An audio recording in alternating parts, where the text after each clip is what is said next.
Hollywood story is exploring the iconic boulevards, endless shopping, and beautiful galleries. Inspiration is endless in West Hollywood. The neighborhood tells stories of established and emerging artists. You will find fashion and styles from all over the world here. A California sunset is the perfect way to end our day.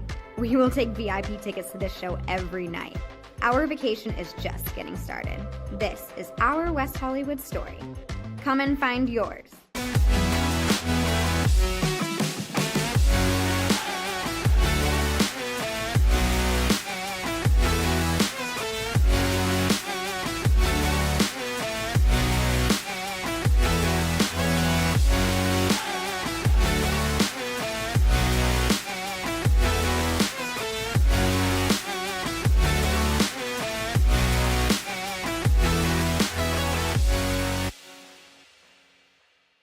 LA Galaxy belongs on the best surfaces.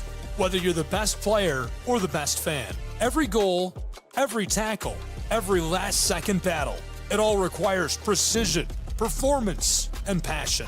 The LA Galaxy trust AstroTurf to provide the best surfaces, because champions deserve the best. AstroTurf, the official synthetic turf and hybrid field building partner of the LA Galaxy. My dad was a farmer. And when I saw him on a horse, the guy was bigger than life. One of the things that he had a hard time doing was showing the emotion.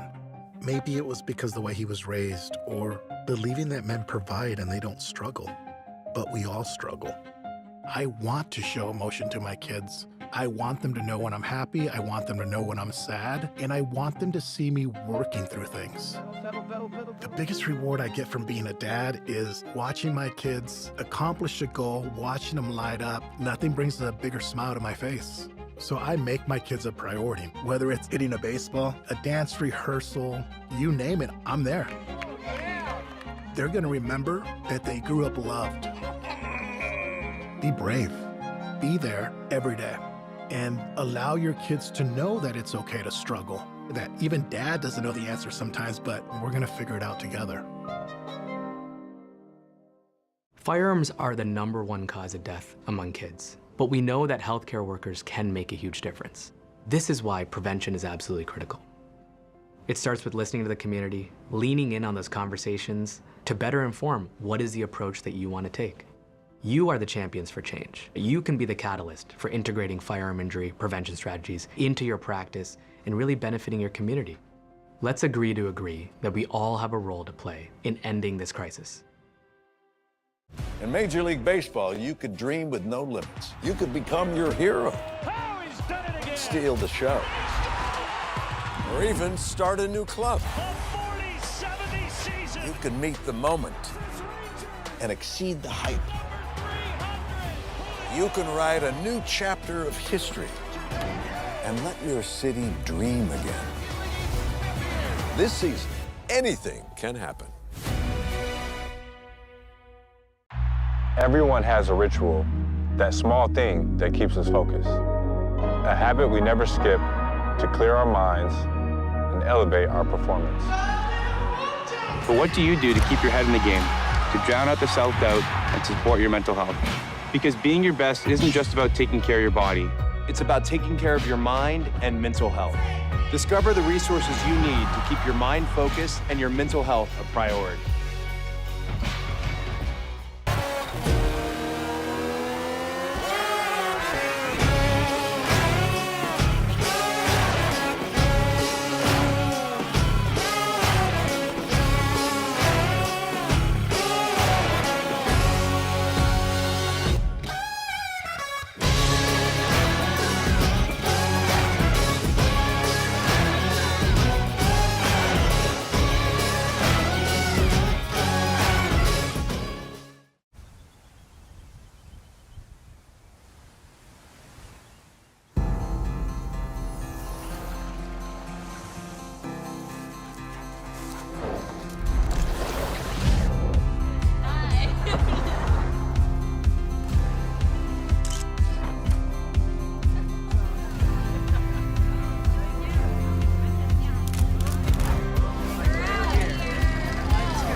Our South Carolina story is told through love.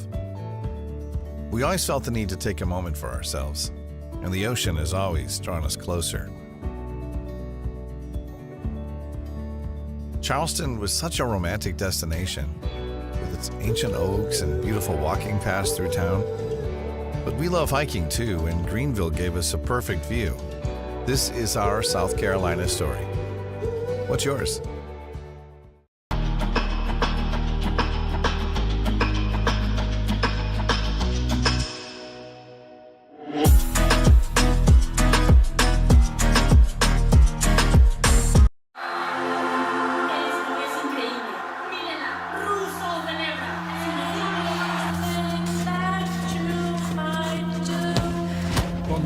Brilliant again. She just...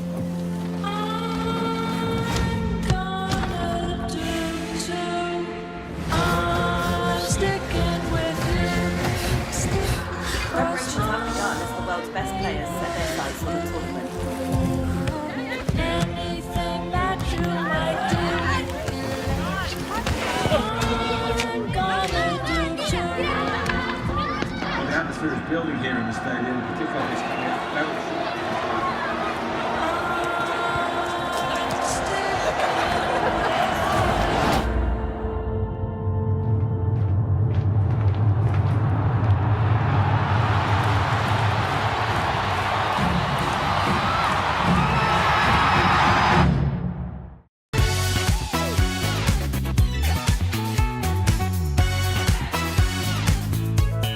Well, it means a lot to the community. It means enhancing the community.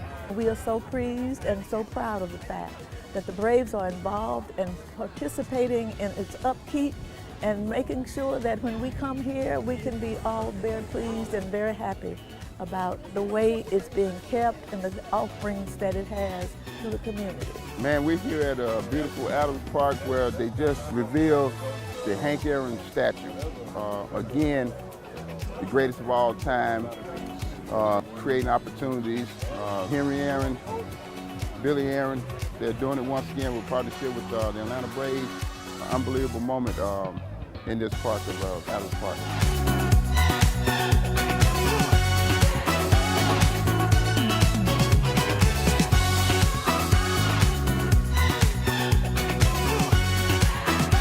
Big things for our kids, just to have the inspiration that, you know, maybe one day they can be the next Hank Aaron.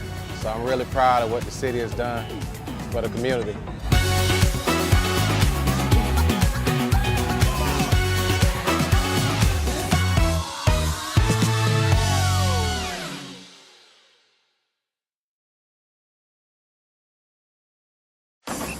If you're buzzed and doing this to make yourself feel okay to drive, you're not okay to drive.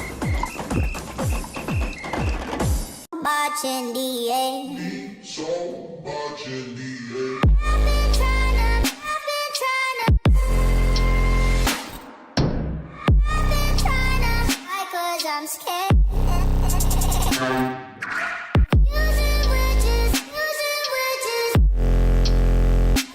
Cause it doesn't mean so much in the air. Boy, can you hold me?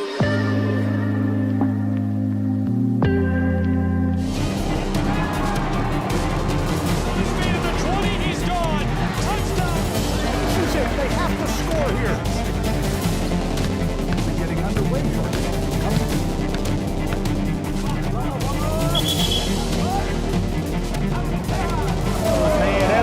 Walk-off home run. Here's a shot to the right side. This is shaping up to be a straight right side too.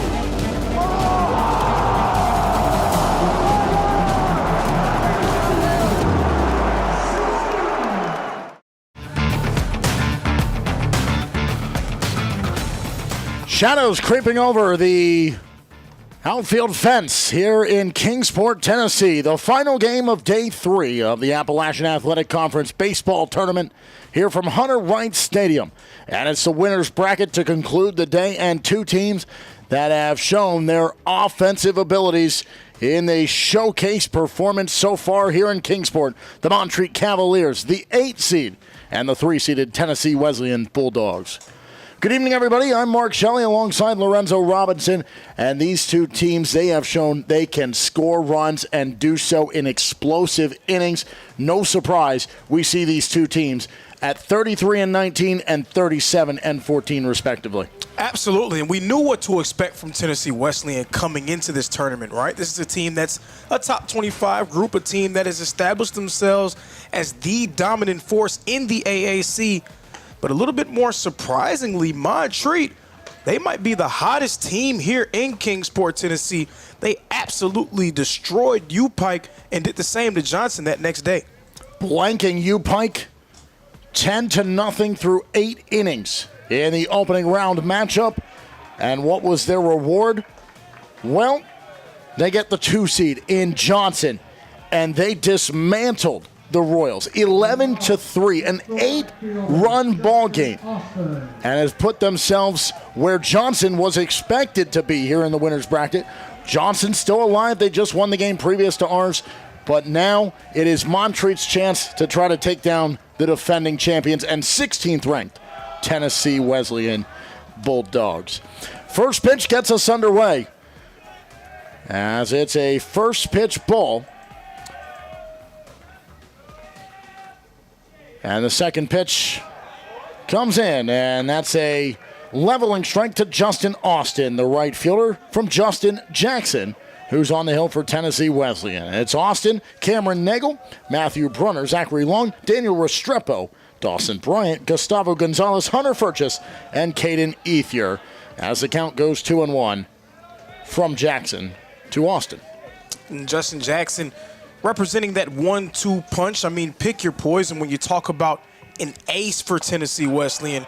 Justin Jackson, a strong season. He's making his 14th start, 9-1 on the year, a 3.24 ERA. Tennessee Wesleyan, the only team with 2 first-team all-conference pitchers. Jackson, one of them. Here is the 2-2 from Jackson. Rings him up, and Austin is retired. And that's the way you want from your ace to start a game. It's a strikeout looking for Justin Austin, and this ball game's off and running for Tennessee Wesleyan defensively. And a great sign for Tennessee Wesleyan. Again, they're trying to slow down what has been the hottest team here in Kingsport, Tennessee. Now, maybe we're just saying that because Tennessee Wesleyan, they only played 1 game and Montreat's played 2. But either way, I don't think anyone really wants to play this Montreat squad right now. There's a big hack at the first offering from Jackson, from Cameron Nagel, the center fielder today. As you look around the infield, the backside of the battery is Thomas Teal. He receives another pitch, and that is fouled back to make it an 0-2 count. Down at first base, Josh Shelley, and how impressive was he in their opening game 2 days ago. And then at second, it's Jonathan Bosk. Over at third, the player of the year in Alan Gil Fernandez. What a play at second, but it's not going to have a throw in time as Nagel was safe aboard at first. But a great effort there by Bosk to try to make that throw. I mentioned Alan Gil Fernandez, player of the year in the AAC at third base. In between he and second is the shortstop in Rob Gordon. Left field sees Ethan Wright. Right field, Colton Reynolds and David Bolania is out in center. So 1 aboard here in the top of the first inning. The Cavaliers of Montreat, 21 runs through 2 games. 11-3 last night, and that 10-0 beatdown of Pikeville on day 1. Jackson looks to the right-hand side of the field. He'll throw over just to keep the second batter in the order in Nagel at bay. Matthew Brunner is the batter. The righty awaits the lefty to deliver. Checks his swing on the 0-1. Did he go? And no, he did not, as they look down to first base for the signal. Nagel has had a rocky road. One of the few that has in a very offensive-driven lineup. Nagel did bounce back in the win over Johnson late in the game. He picked up a single. It was with an RBI and came around to score, but otherwise 3 groundouts and a strikeout in that game. A swing and a miss. They throw over. Did they get him? No, they can't get the tag. He is safe, stealing second, and Nagel is in scoring position. And a great play there to move and get over to 2. Back at the plate after the swing and the miss, Brunner finds himself behind 1-2.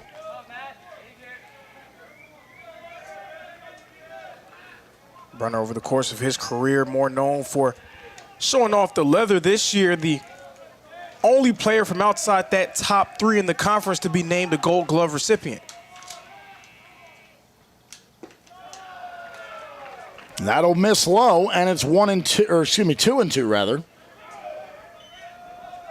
So in scoring position, you're trying to pull the upset. Do what you did a night ago for Montreat, and that's capitalized when you have a man in scoring position.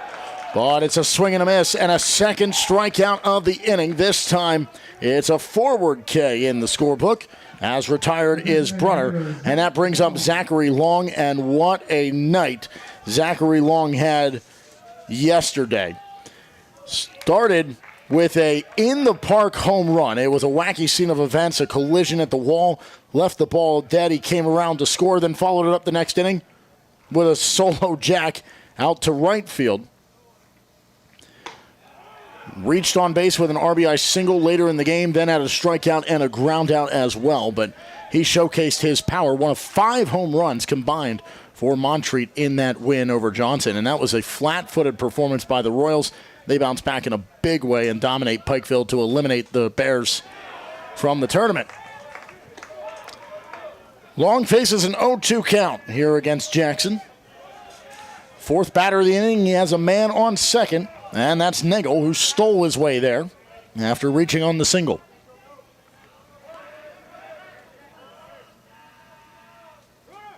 Runner goes. It is high, and it's a stolen base again for Nagel, and he's 90 feet away from being the opening run of the ball game. That's a smart play by him, especially with the way that Zach Long has been playing. You feel like if he can do what he's done, may potentially able to get a base hit to drive a guy home. So now it's a 1-2 count. And it's outside, and a good reach out to keep it in front of him by Teal. And it's 2-2. 2's across the top, the count, and 2 outs. And 2 in play. There's the runner at third and the one at home. Long awaits. Chases it outside, and it's strike 3. Down he goes. 3 strikeouts, only broken up by the single and the 2 stolen bases by Cameron Nagel. Otherwise, Justin Jackson cruised through the first inning, and we go to the bottom of the first, and the Bulldogs bring the bats to the plate. The best player in the AAC this year, Alan Gil Fernandez, leads things off when we come back.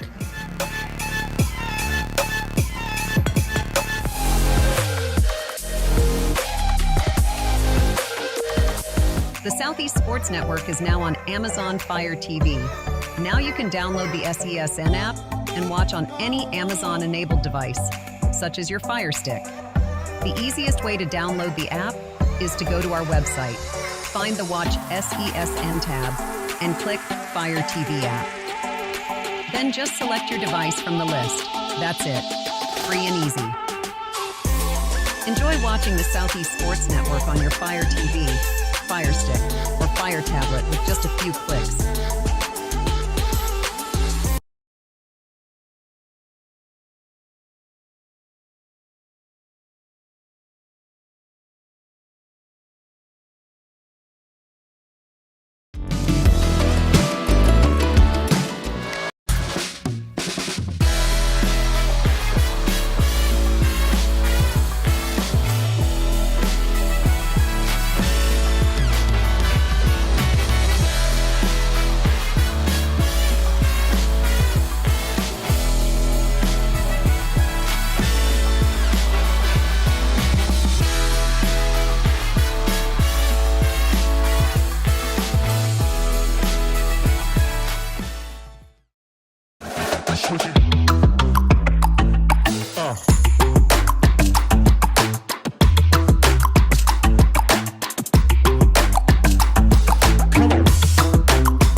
Bottom of the first inning, Tennessee Wesleyan sends up the newcomer of the year and player of the year in the AAC in Alan Gil Fernandez to lead things off, the third baseman for the Bulldogs.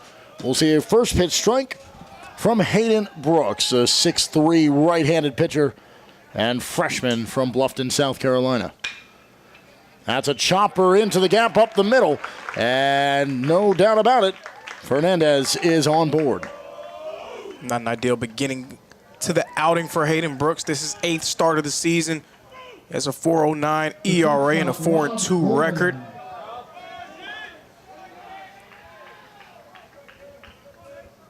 So Gil Fernandez is aboard at first with a leadoff single. Rob Gordon will come to the plate.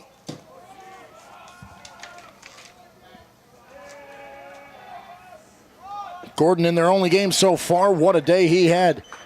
4 singles in a 4-for-5 performance. His last time up, he flied out to center. Came around to score on 3 separate occasions and was caught stealing in one of those trips. That will brush back Gordon, and it's 2-0 from Brooks. This game, a matchup of the hottest team in the conference, at least in the conference tournament, versus the team that's been the best and most consistent offensive unit in the conference all year long, Tennessee Wesleyan, first in batting average, hits, and runs per game. And while they are the 3 seed, we did talk about how it's just a bunch of 3 teams at the top, and any one of them equally deserving, had all things been even, of that top seed. Milligan did earn it, but they, like Johnson, find themselves in the loser's bracket, and Rob Gordon finds himself down at first. How rare it is for Tennessee Wesleyan to even see themselves at that 3 spot, just how dominant they've been. Their first time in over 18 years playing on the first day of the tournament. They have been either first or second in the conference standings after the regular season 19 consecutive years. They won 16 of 17 AAC regular season titles before Reinhardt went back-to-back in 24 and 25. They've also won 16 of the last 19 tournament titles, including last season's when they were champions. Reinhardt was the number 1 seed. Tennessee Wesleyan was the 2 seed in that tournament. As that's a chopper over to short, they'll try to turn 2. They get 1, they get 2, and the runner is safe at third. So Gil Fernandez is 90 feet away from breaking the deadlock here in the bottom of the first, but Gordon and Josh Shelley are out in the 6-4-3 double play. David Bolania is the 4th batter of the inning and the one charged with trying to drive in the run over at first. 2 outs, 1 on. And the first pitch is outside, and it's 1-0. It's not just that bit of history from Tennessee Wesleyan and what they've done to the conference. This also a hill that Montreat hasn't really been able to climb in their program's history. Over the last 20 years, these teams. A swing and a miss, and the ball gets away, but the run will score. Alan Gil Fernandez comes streaking home, and it's a 1-0 ball game as Tennessee Wesleyan takes the lead here in the bottom of the first. Yeah, passed balls make life really hard on you. A free run. Maiania did swing at it. But over the last 20 years, these 2 teams have played 68 times. Montreat's only won 7 of those games. Did I see that wrong? Did he not swing? Maybe it was the motion of the bat as him trying to get out of the way. Looked as though it was a swing. Instead, it is a 2-1 count now after the strike. That's ripped right back. Oh, what a snag. And Brooks, after the mishap, gets out of the inning as it comes rocketing right back into his glove. He shakes it off, breathes a sigh of relief, but the run does score. Alan Gil Fernandez, the player of the year in the AAC, puts the Tennessee Wesleyan Bulldogs out in front 1-0 as we go to the top of the second. Restrepo, Bryant, and Gonzalez to lead things off.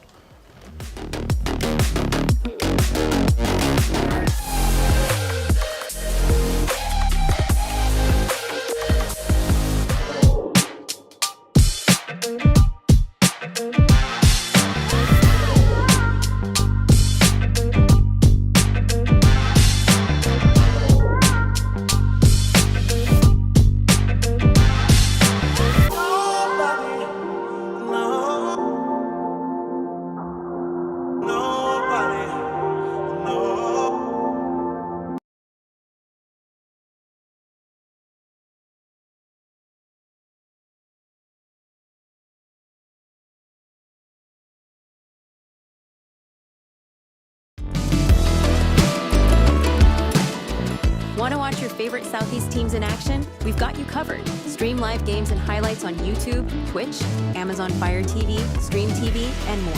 For all the details, visit our How to Watch page at sesnsports.com. It's your one-stop guide to catching every play, every time, wherever you are. The Southeast Sports Network, bringing the game to you anytime, anywhere.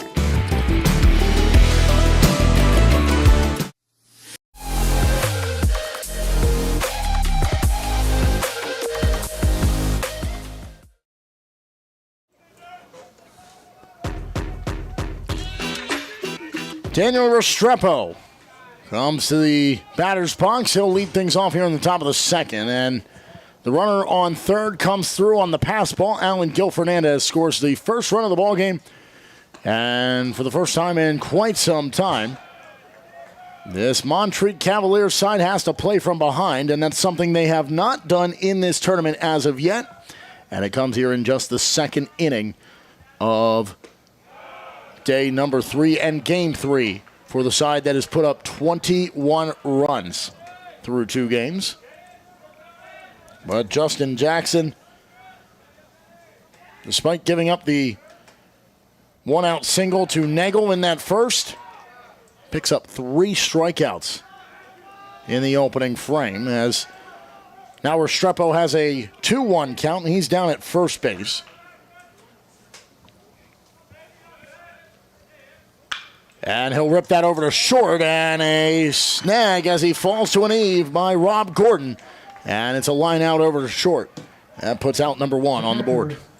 And for Montreat in this game, it might be an uphill battle, especially going up against Justin Jackson. Jackson retiring the side with 3 strikeouts in that first inning. 1 out, nobody on here in the top of the second. This is Dawson Bryant. 2 Ks, a ground out, and a fly out on an 0-for-4 afternoon against Johnson. And he'll swing at that, and it levels it out. 1-1 is the count. Coming into this tournament, Montreat, a middle-of-the-road offensive team. And he'll put that one into the air, and it's just on the edge of the infield, and it's caught by Gordon, and he helps pick up both the first 2 outs of the inning. The second baseman, Gustavo Gonzalez.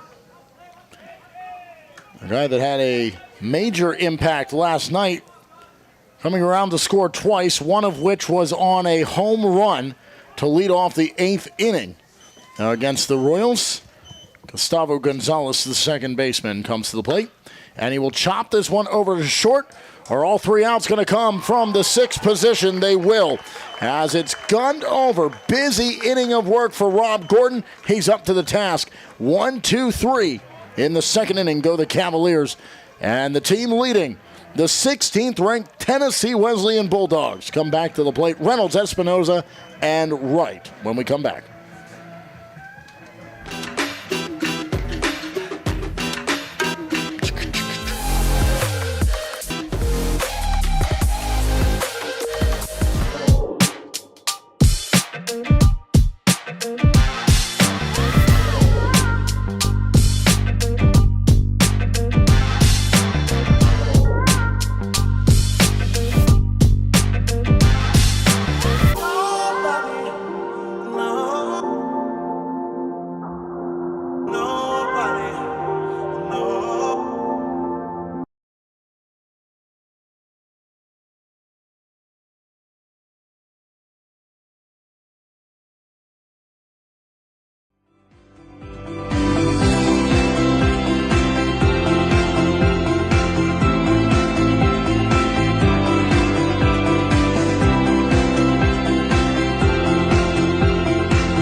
Hayden Brooks will deliver the first pitch on the bottom of the second. As Montreat conceded last inning, can't do anything off of Justin Jackson in the top half. So a chance here for the Bulldogs to try to add to their 1-0 advantage. As that's strike one to level the at-bat. Here for the 5-hole hitter in Colton Reynolds.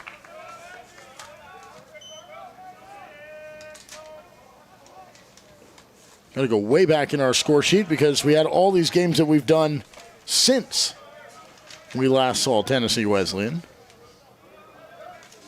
As you mentioned, Lorenzo, not a team you're used to seeing on day one. But here they are, and that's a well-hit ball, and that's going to get out of the yard.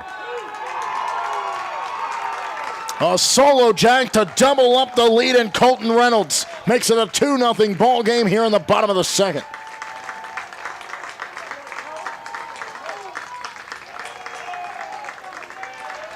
#14th of the year for Colton Reynolds, extending his team lead. And that came off the bat, and you just knew it. It's hard with aluminum bats. It sounds mostly the same, unlike wood bats where you hear that crack and you know it's gone. But that time, the ping off the bat, that was a pop that just sailed over that fence, and it's a 2-0 ball game as Reynolds is mobbed in the dugout down to our left. And we start with the base pass empty and no outs on. And Brian Espinoza, well, I guess acting as if he would be the leadoff, trying to ride some momentum after the leadoff home run by Reynolds. So I saw Colton Reynolds and Tennessee Wesleyan play against Reinhardt earlier this season, and Colton Reynolds hit 2 home runs in a doubleheader during that series. Both of those homers look a lot like that one, just absolute no doubters. When he hits them, he just crushes them. We did not see a single home run on day one. Day two, we saw a plethora of them. We've seen a bunch already here today, and that's the first of this game, and maybe more, especially with how these offenses go. But what can Montreat do as this goes along, especially against the ace in Jackson? But right now, Hayden Brooks has to shake off the home run he just gave up. He's in a 3-1 battle here with Espinoza. That's inside. It's ball 4. And a base runner on. I was going to say leadoff, but he's not the leadoff. The leadoff went the distance over the fence, and Espinoza's aboard with a walk. Now, what I will say is if you're going to give up something, you never want to give up anything as a pitcher. But if you're going to give up something, a solo home run is not the worst thing in the world. It's just one run being scored. The main thing is, as a pitcher, you got to try to lock back in and retire the side. You can't compound the mistake. 2 runs on 3 hits. That's a well-placed bunt down the third base side. Can he beat it out? Picked out of the dirt. He get him at first, but the runner advances, and Espinoza stands at second as Ethan Wright is retired, and Wright turned on the burners, and he almost beat out that throw, and that's in large part to how well that bunt was placed down perfectly the third base side. That was a nice attempt by Ethan Wright to try to leg it out. But the main job was just advancing the runner in the scoring position, so job well done there. And now Montreat wants to talk things through. They have gotten the out, trying to shake off the home run and calm everyone down. Thomas Teal, the catcher, stands in the on-deck circle. And will make his way to the batter's box here momentarily. While they converse, Teal, well, he started on a rocky day in their opener against Truett McConnell. Popped over to first, grounded into a 6-4-3 double play, and then picked up a single and a double as the game went on. And he would love to pick up a base hit here and try to add some extra scoring in a 1-out bottom of the second inning where one has already come across.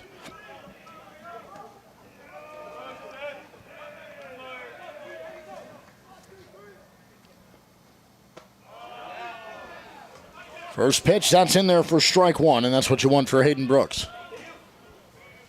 Brooks has to try to settle down, not allow Tennessee Wesleyan to begin a flurry. This game can get out of hand quickly. Chopper over to third, check the runner, throw to first. In time, they got him. And that's as good as you can ask of. The runner stays at second, and you get the out as Teal is retired. Yeah, that was a good check-in by Furch. Just a quick glance and a perfect throw over to one.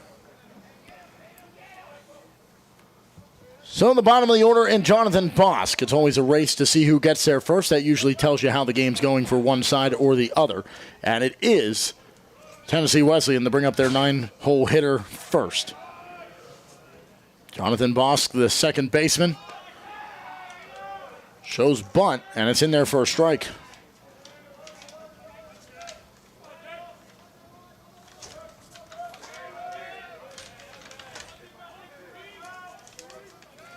So an 0-1 count, 2 outs and a runner on second.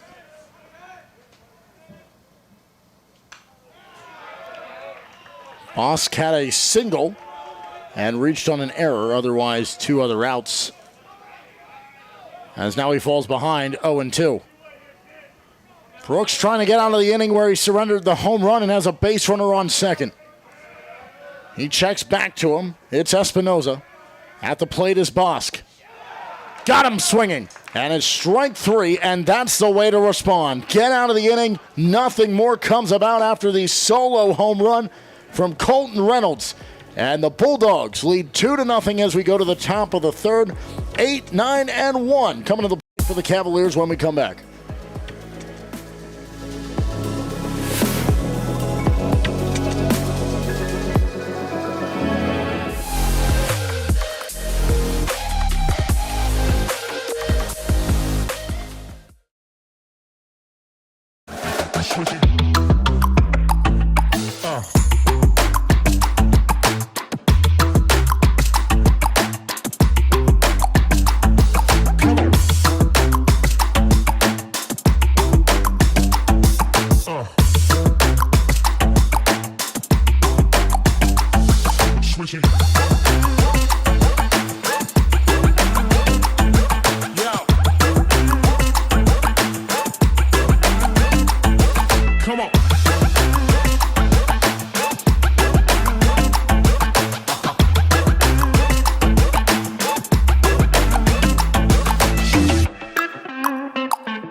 Hold on. The previous play is under further review. I'm not sure what he could review, but okay.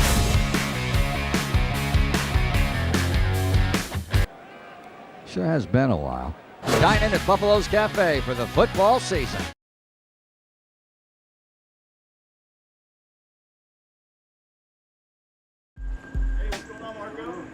We didn't come to fix Marco's brakes because it was convenient or fast.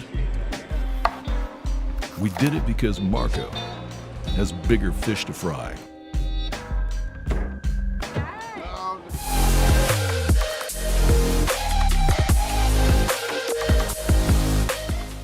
Hunter Furchess is the 8-hole hitter, and he starts it off with a ball that comes in from Justin Jackson. Jackson has seen 7. He's retired 6 of those through the first 2 innings, as that's fouled off to the right-hand side to make it a 1-1 count. Lone exception was in the first inning. Cameron Nagel had a single and then 2 stolen bases to get over to third. Problem is nobody helped him out. Strikeout looking before, and then 2 swinging strikeouts after to end the inning. And then a busy second inning over at short for Rob Gordon. He contributed on all 3 of those outs. A line out, pop out, and then a ground out.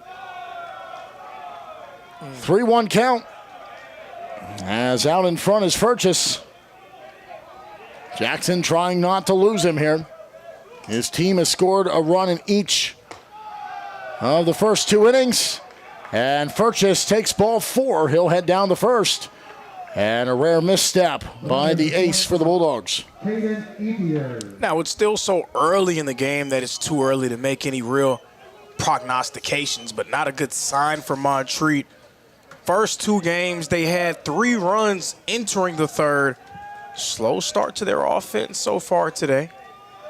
Well, they are getting the best that Tennessee Wesleyan has to offer in Jackson on the hill. So a tall task to try to replicate their offense, but if they can, it would certainly turn heads because of who they're doing it to. 0-1 count. And they throw back to first to keep Hunter Furchess in check. This is Caden Ethier.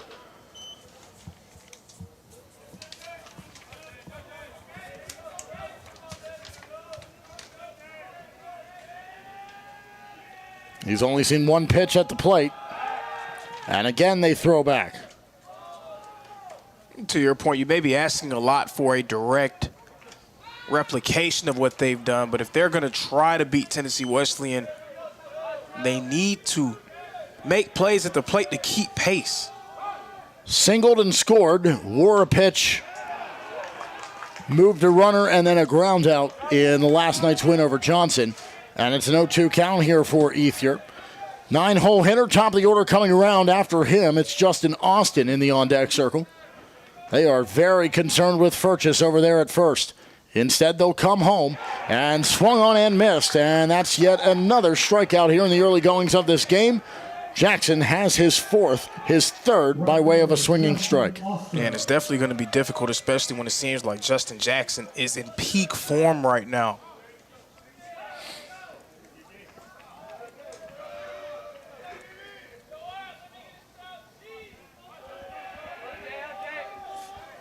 So Jackson looks over to Furchess at first as Justin Austin comes to the plate. Second time he went down looking the first time up, so we would love to make amends for that. I can really appreciate two chatty dugouts, Tennessee Wesleyan. They have a ton of energy. Montreat, they've had energy all series, all tournament long up to this point.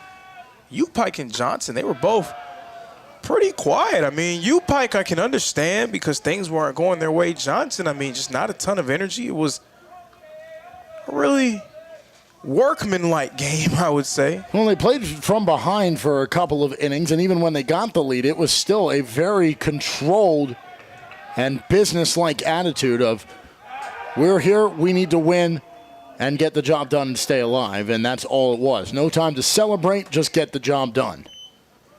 That's another throwback on Furchess before the 1-1 here to Austin. Yeah, I mean, it's to act like you've been here before, but, I mean, no one's been here more than Tennessee Wesleyan. If they could show some emotion, who you know? So a 2-1 count. Just saying. As that's outside the strike zone. I don't want the Johnson people on my head. I still think you have a great team.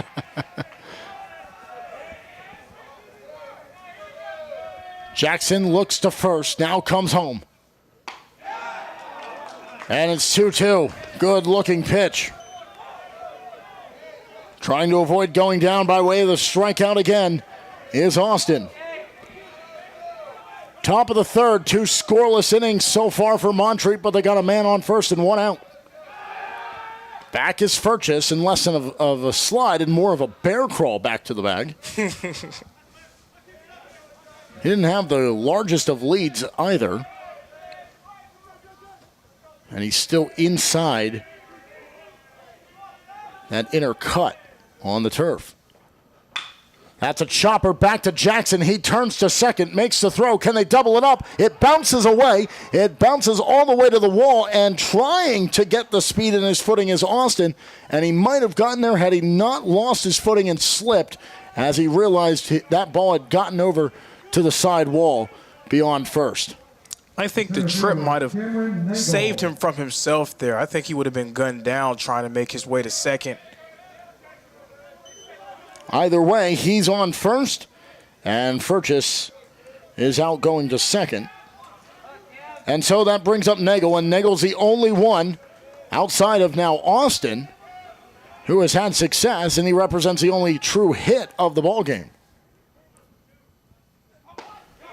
Shows bunt, and the scoreboard shows strike. This is a tough one for me with the reflection off the netting that we've talked about where the balls have rolled up to us. Really makes it hard to see the umpire the actual plate. Here's the 0-1, and that's the inside edge, and it's an 0-2 count.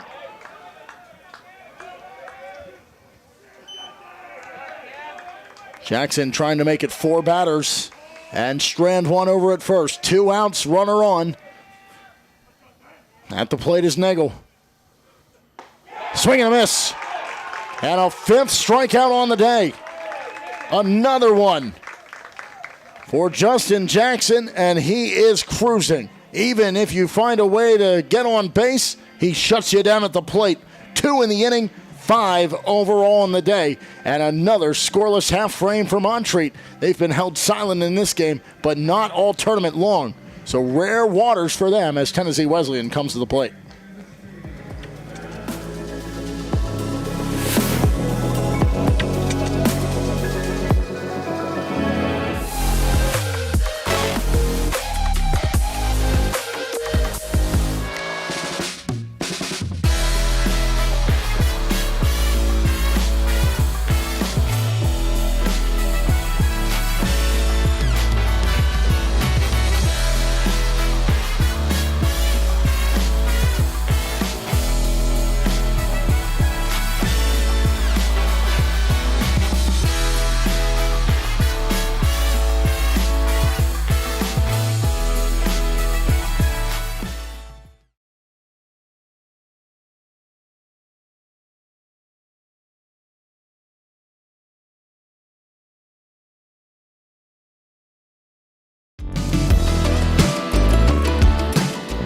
Want to watch your favorite Southeast teams in action? We've got you covered. Stream live games and highlights on YouTube, Twitch, Amazon Fire TV, Stream TV, and more.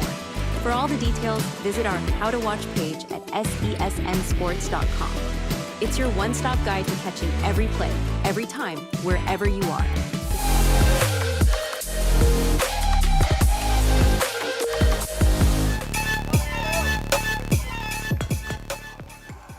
Well, the last thing you want to see if you're down 2-0 to Tennessee Wesleyan is the player of the year in the conference come to the plate to lead off the next inning. And that's Alan Gil Fernandez. He is the run that came across in the first. It came on a pass ball, but he got on board with a single. And now he faces Hayden Brooks for the second time. And he takes him out to right field. This is going to be a backtrack. It's going to hit off the wall. And it's going to be a 2-bagger for Alan Gil Fernandez, and he's got a single, now a double, here in the third. He just continues his torrid pace, what we've seen from him all season long. .396 batting average entering today, and he's a guy who will definitely garner some All-American consideration. Rob Gordon will come to the plate for a second time. He, too, singled, but was out at second on what was a 6-4-3 double play that allowed Fernandez to get to third before coming home on the ball that got by into the backstop. Brooks checks back to second. The bright neon green sliding glove for Gil Fernandez. An 0-1 count after a first pitch strike. On deck circled Josh Shelley.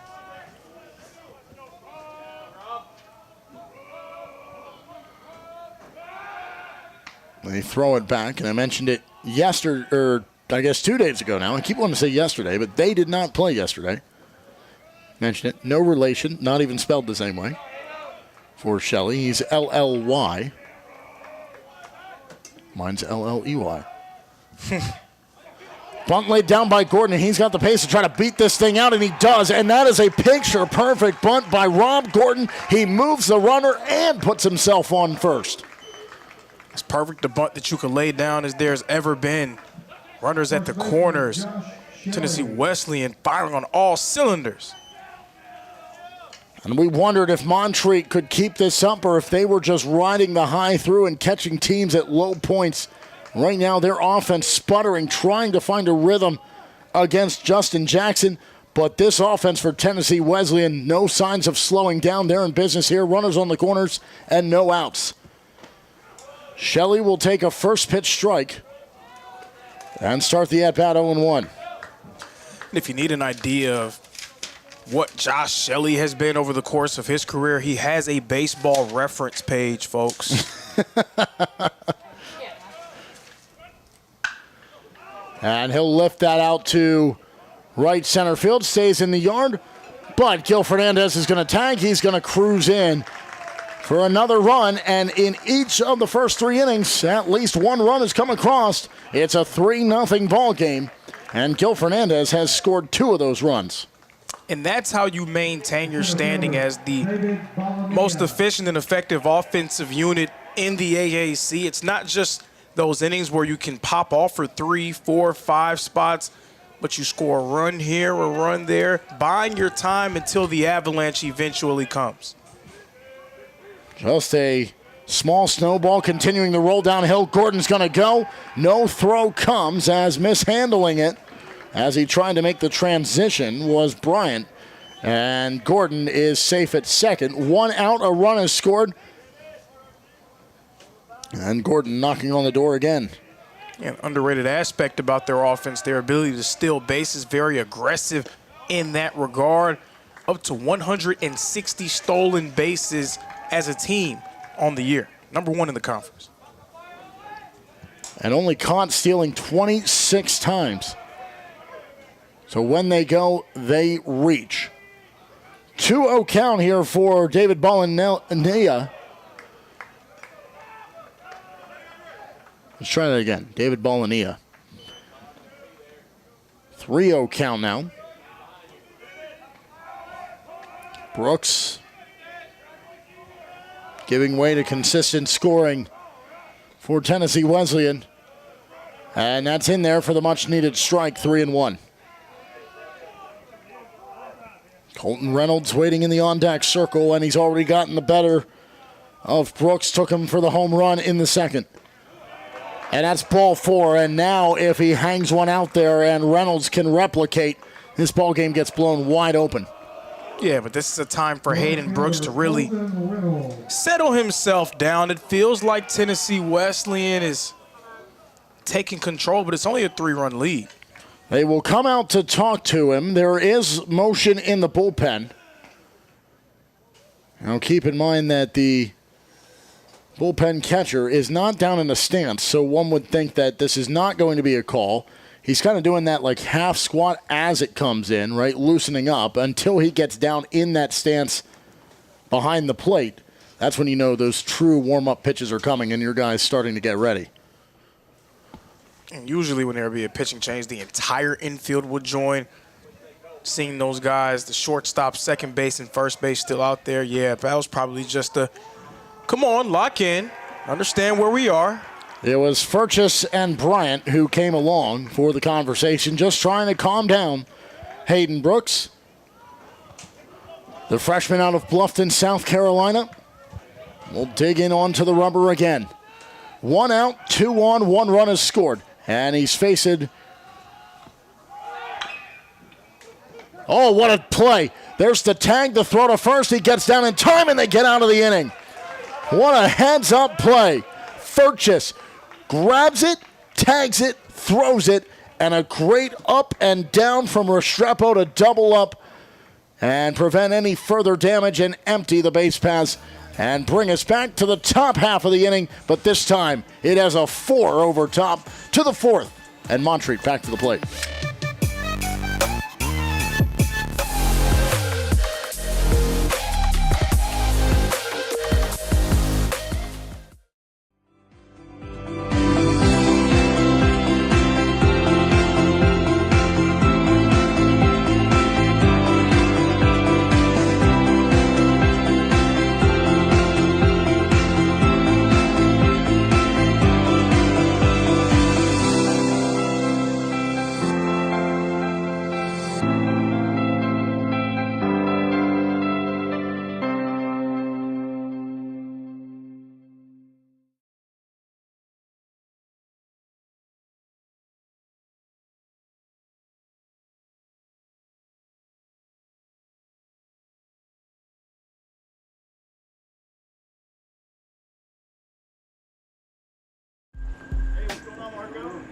We didn't come to fix Marco's brakes because it was convenient or fast.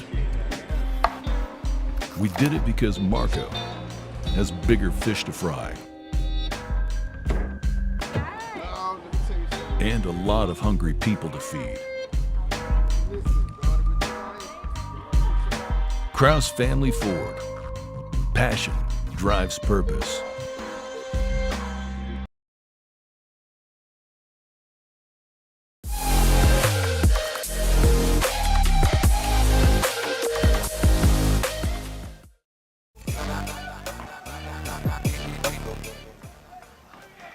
Top of the fourth inning, and Tennessee Wesleyan leads 3-0. And the first offering to Matthew Brunner is a first pitch out as he grounds over to third and one away. As quick work again for Justin Jackson on the mound for the Bulldogs. Yeah, I'd love to maybe make Justin Jackson work just a little bit harder on these, make him pitch a little bit deeper into the count. I mean, right now, though, he's just been so confounding. Well, that last game, we saw Colby Reynolds for the two-seeded Johnson, and Reynolds had quick work of at least parts of the innings, especially starting the game, threw 2 pitches, had 2 outs. And then the very next inning, needed 6 total pitches and 2 pitches to get the first 2 outs. So only 4 to get the final out in a 1-2-3 inning. So batter aggression is nothing new on the day. And it's an 0-2 count here for Zachary Long. Long ended the first with a strikeout. And that just misses. But you can hear that the Bulldogs, they like the pitch, just don't like the call. And something you don't always see here in the conference tournament. You see these teams, a lot of them, especially the better teams, they try to save their starting pitching until later into the tournament or potentially later than that. Up to this point, we've seen 5 of the 8 all-conference pitchers already. 2-2, and it makes it a full count as it misses low and away. 3 balls, 2 strikes, 1 out, nobody on here for Jackson, working against Long. The lefty winds up and delivers. It's a chopper over to short, fielded on the run. Sets his feet, throws over in time, out number 2. And back to the dugout goes Long.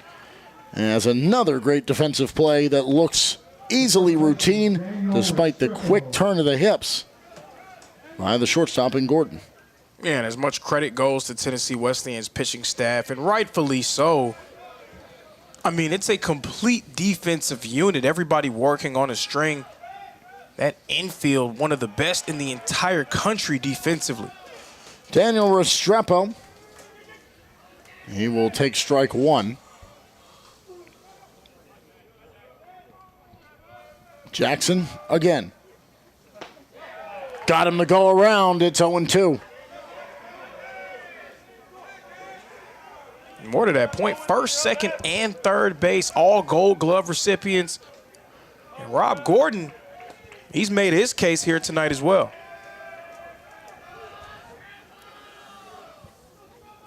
The 0-2. Well, keep it alive. See, you're jumpy. That wasn't coming anywhere here, but you're jumpy. If you joined us for the previous game before this one, it was what, 4 inches from coming in here? What's the opposite of look alive? You never want to be that. That'll miss. It's 1-2, and Jackson took a couple of steps off the mound and now has to backtrack and go back up to the rubber. I love how anytime there's 2 strikes on the board, Tennessee Wesleyan, they're making a remark after every pitch.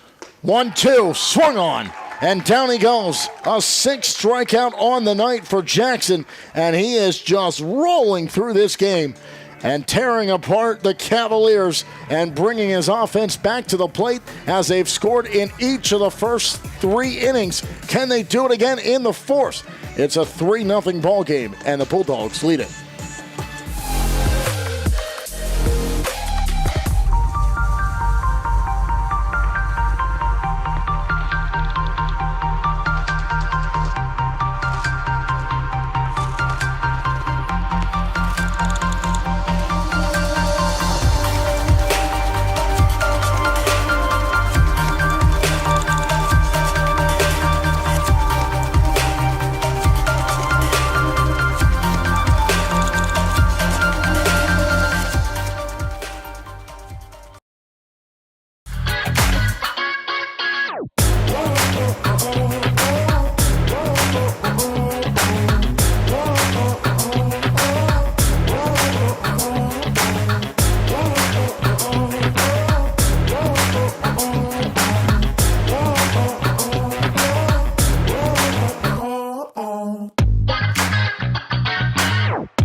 covered. Stream live games and highlights on YouTube, Twitch, Amazon Fire TV, Stream TV, and more. For all the details, visit our How to Watch page at sesnsports.com. It's your one-stop guide to catching every play, every time, wherever you are. The Southeast Sports Network, bringing the game to you anytime, anywhere.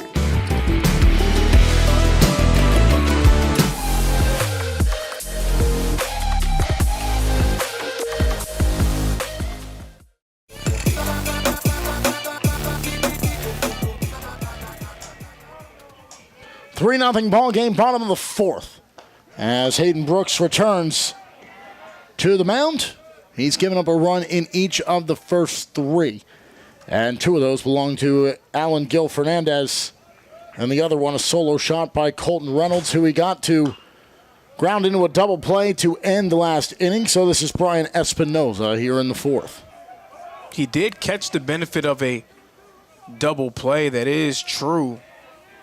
And it just feels like Tennessee Wesleyan's dominating this game, but it's only a 3-run lead. If you can hold them at bay here, give your offense one more chance.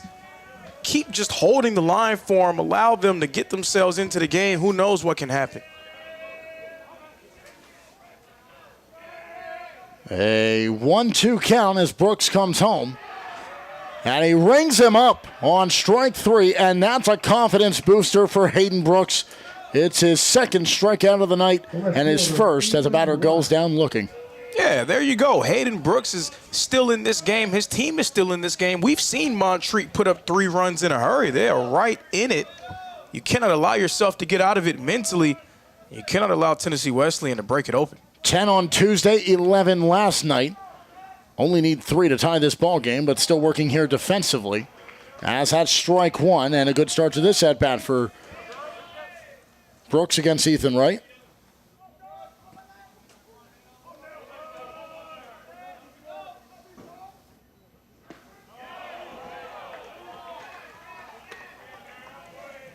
A 1-1 count now.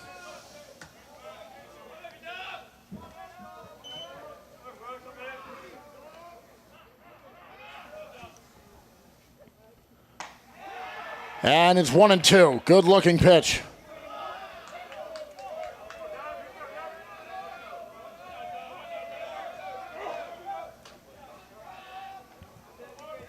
One out, nobody on.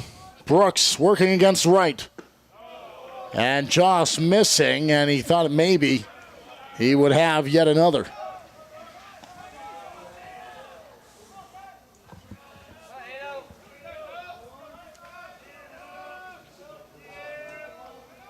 He kicks to deliver the 2-2.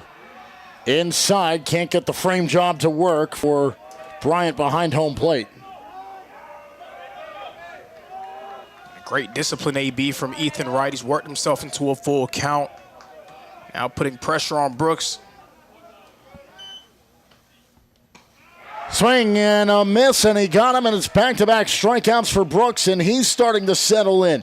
And that's what we've seen the last couple of days. Rocky starts for some pitchers, but once they start to get over that opening storm, you can settle in nicely and start the cruise, but now he needs to cap off the inning. And I hesitate to use the term starstruck because, you know, you don't want to say that, but it can be a little bit intimidating to see that TW across their hats, to go against that bulldog across their chest, especially in a situation in Montreat where you haven't beaten this team a whole lot in your program's history. Now just trying to get over that hump and lock back in. That's a chopper over to third. Fielded on the run. Thrown in time. And it's out number 3. And that's as good of an inning as you can ask for Hayden Brooks as he posts the first defensive 0 for the Cavaliers. We go to the top of the 5th. Now they just need to get the offense going. Their pitcher has started to settle in nicely.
We go to the top of the 5th inning, and it's a low-scoring 3-0 ball game. Tennessee Wesleyan has scored in 3 of the first 4 innings. Finally, a 0 posted by the Cavaliers of Montreat. They are the 8th seed, playing the 3 seed and reigning conference champions in Tennessee Wesleyan, 2-time national champions in the Bulldogs, and currently finding themselves ranked 16th. As Dawson Bryant leads off this inning, he's got a 1-1 count here against Justin Jackson.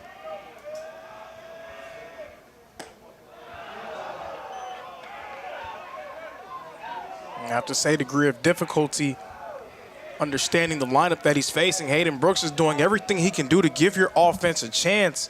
At some point, those bats got to wake up.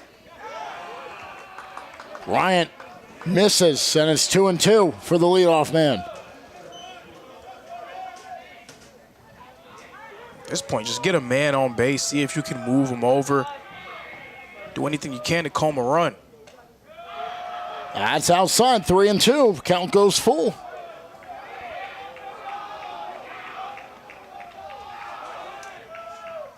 Six Ks already in the game for Jackson. And the payoff pitch to Bryant. Strikeout number 7. Got him to chase it. Bryant goes back to the dugout. And this program that you talked about, Lorenzo, about their earlier success that they have had and the sustained success over all these years. Think about the long list of players that have gone on to either be drafted or signed as free agents, whether it be an unaffiliated ball or into major league clubs. Last one you can think back to was the 2016, the highest draft pick they've ever had in Ryan Hartman, who was drafted in the 9th round of the MLB draft, and back in 2016 took him all the way to 2021 at the age of 27 to make his debut in the major leagues. Came in and pitched 1 game for the Houston Astros, but that doesn't matter at the end of the day. An MLB alum, and he got to say he made the show, which, having worked in minor league baseball myself, I understand the true implications of what just stepping on the field means on those days, and hearing that statement said out of the mouth of a manager on your way to a big club. 1 away. And that's strike 1. Here to Gustavo Gonzalez, who grounded over to short to end that 2nd inning. I also bring Hartman up because, well, why not, says the Astros fan. That's a chopper over to the third base side and foul.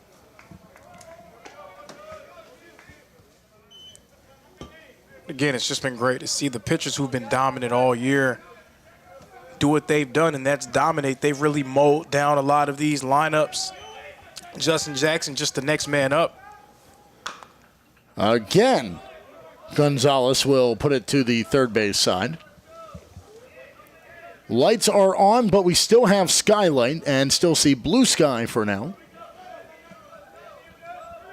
Dwindling off to our right.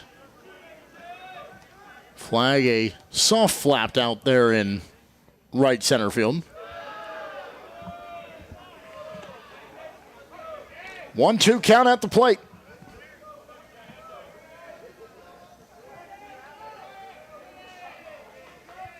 Jackson steps and delivers. And no surprise here, it is strikeout number 8. And back-to-back to start the inning, and Jackson is just on cruise control up there on the hill. It's real unfortunate for Tennessee Wesleyan. The bats have just gone completely cold.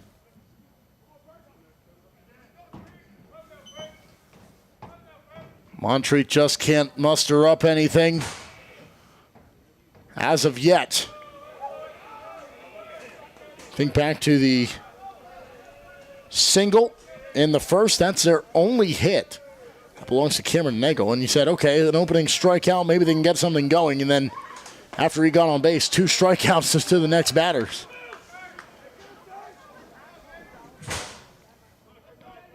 Two outs, nobody on. That's been a rare instance where somebody has been. In a 3-0 ball game, And a second big cut here by Furchess. Last time up, he walked on board, a rare blemish, and then was out going to second on the fielder's choice with Austin.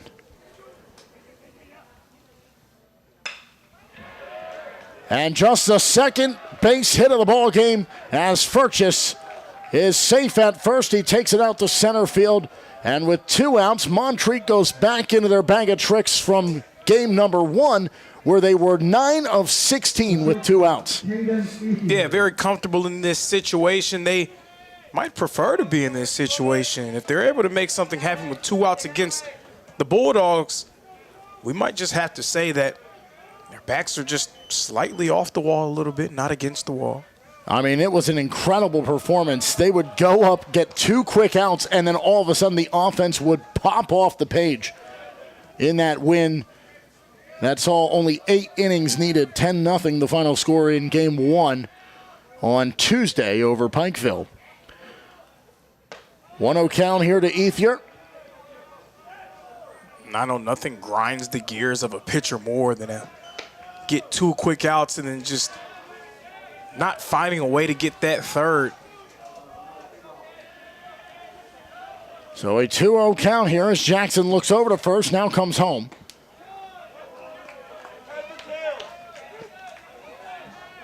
And that's the first pitch strike. Or excuse me, first strike of the at-bat.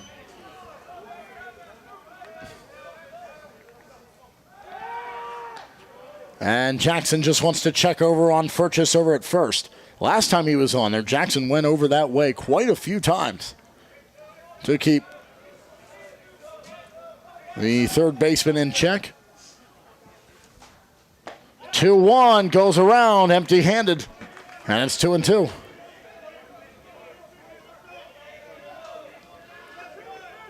Montreat, you got a man on. You want to be able to take advantage. This is like found money for you. It's been so rare.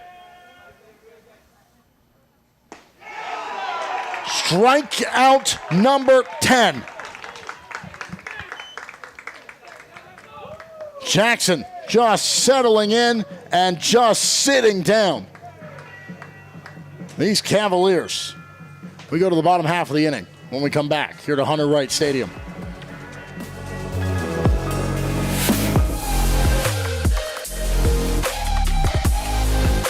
What if you can have it all? A place to call home, a great job, and a safe and welcoming community to raise your family. You can have all that and more in Kingsport, Tennessee. For the past quarter century, Kingsport has been on a mission to reinvent itself. As the first professionally planned and privately financed city of the 20th century, Kingsport has earned the nickname the Model City. From award-winning educational initiatives to business incubators to the surrounding natural beauty, Kingsport is just the right size to have the amenities you need without the traffic and crime of a larger city. With a vibrant downtown, great shopping and dining, and a thriving local economy, Kingsport is the perfect place to call home. Ready to start loving where you live? Choose Kingsport. Visit movetokingsport.com and discover all the reasons why this charming town is the perfect place to call home.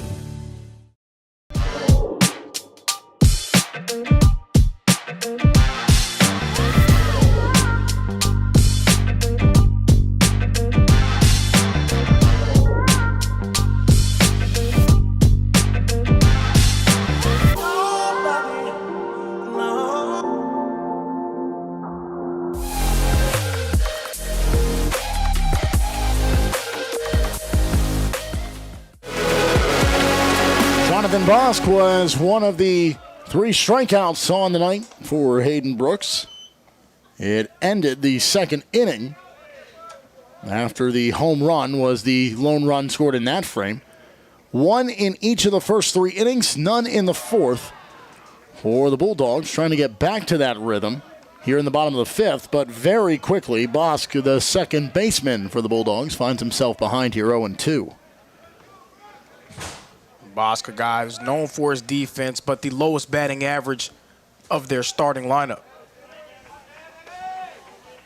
1-2 the count, as Bosk will earn one back. And he's the leadoff man here in the bottom of the fifth. And that's inside, ball 2.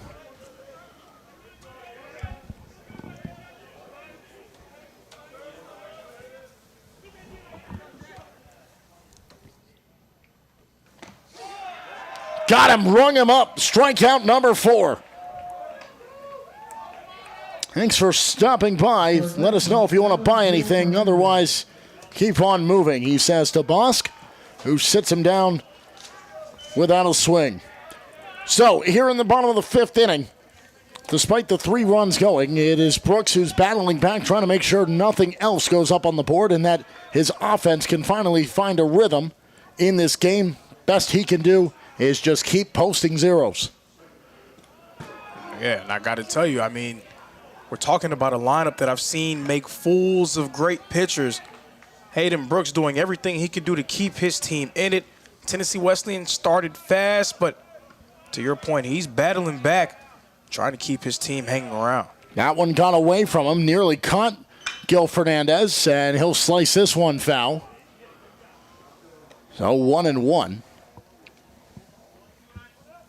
Brooks 4 1/3, 2 earned.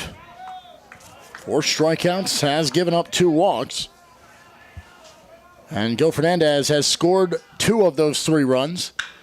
And he's looking for maybe another one as this will track back to the warning track. It'll stay in the park. And for the first time, he does not have a successful at-bat. So Alan Gil Fernandez showing, well, there's a little bit of human in there somewhere. Deep down.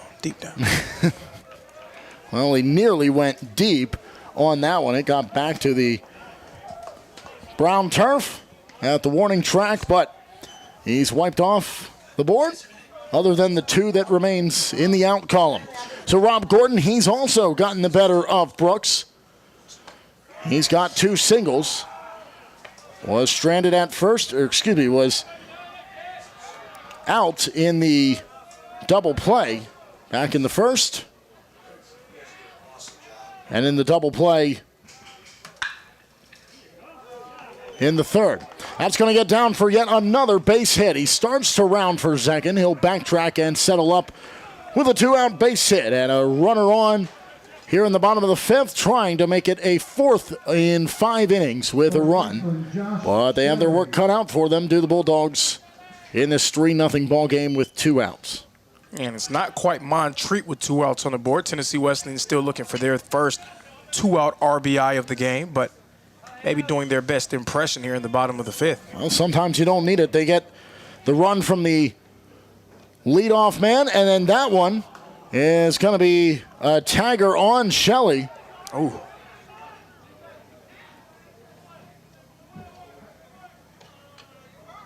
Got to make sure he's all right. And I believe the home plate umpire just issued warnings out to Hayden Brooks. Are they trying to make the point of that one having malicious intent?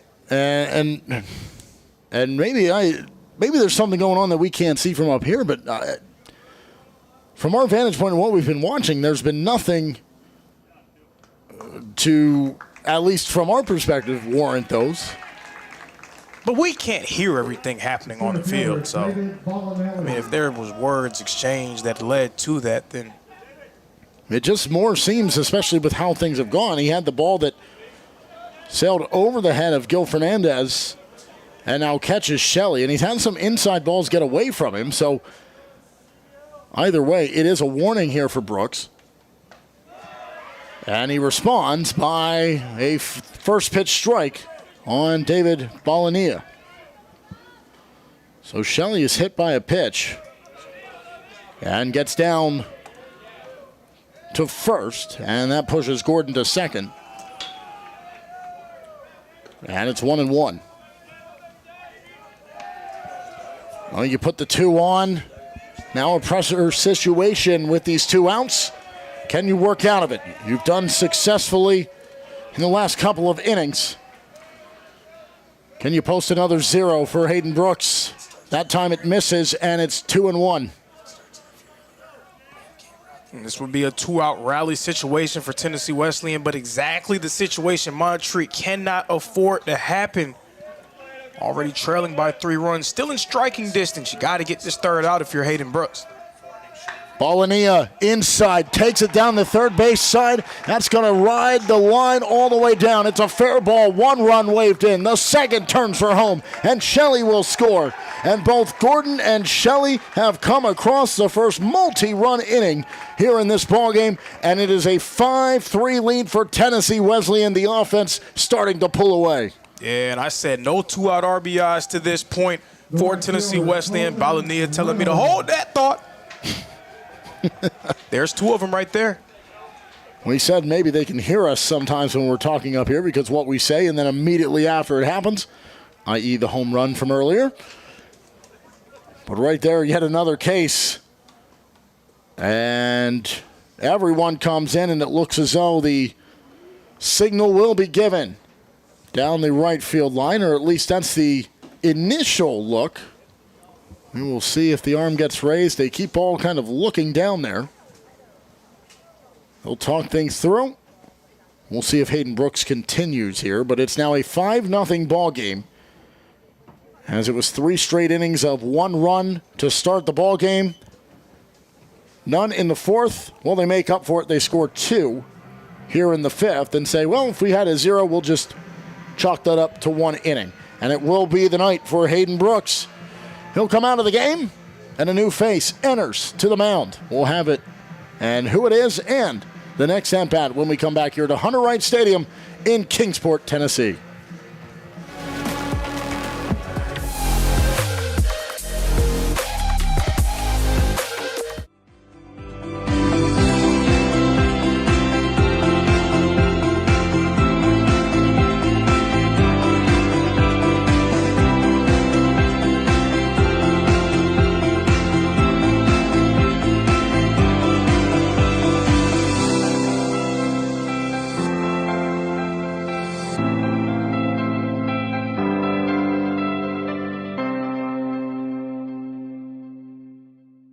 Hold on. The previous play is under further review. I'm not sure what he could review, but okay.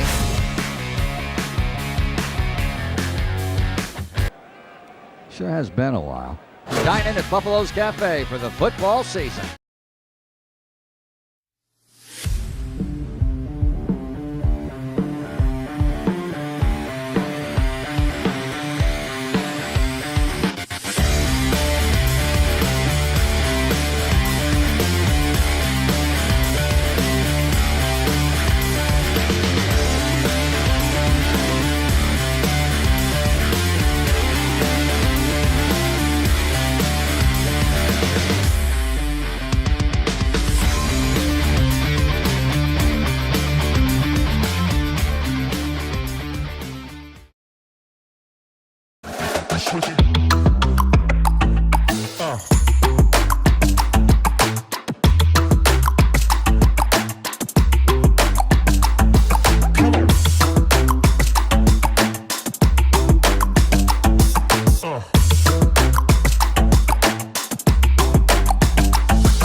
Two runs across here in the inning, and that gets through on the first pitch for Jaden Hughes.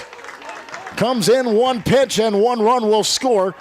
And they try to tag out at second, and it won't matter. The runner is safe.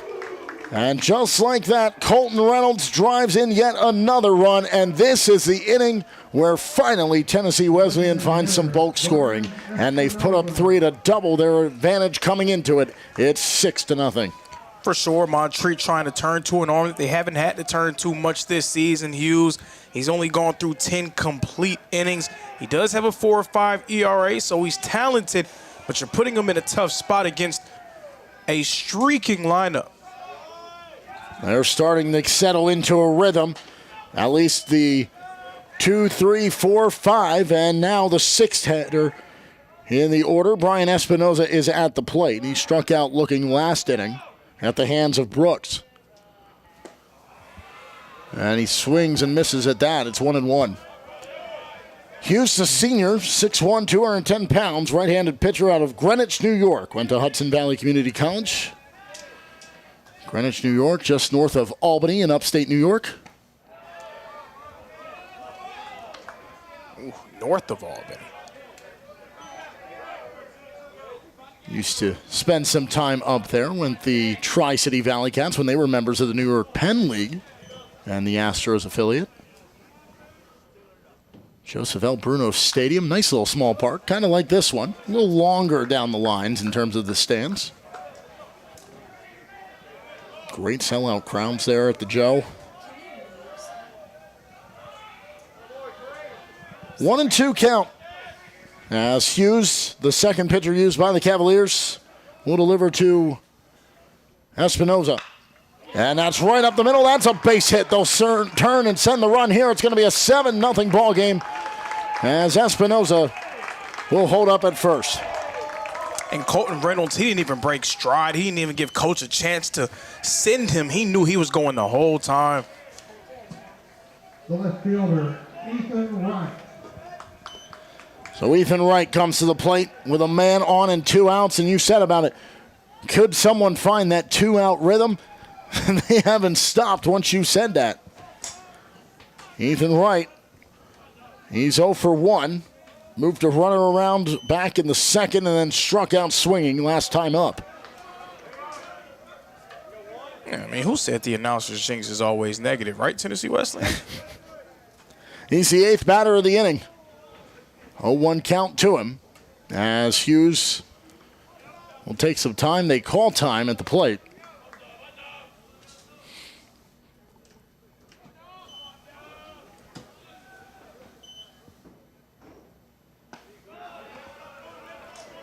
And that's strike 2.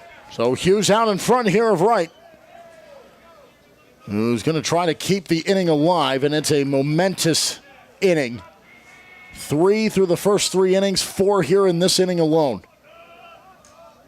Bottom of the 5th. Runner goes. That's a chopper over to short. He's safe as he slides in, and it's thrown to first in time to get the out. And out of the inning are the Cavaliers. But Tennessee Wesleyan, the Bulldogs, have been let off the leash. It's a 4-run bottom of the 5th. They lead it 7-0 as we go to the top of the 6th.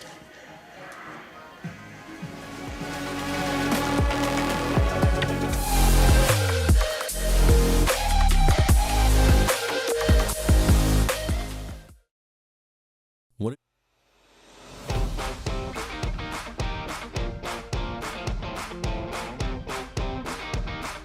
The Bays Mountain Park Adventure Course.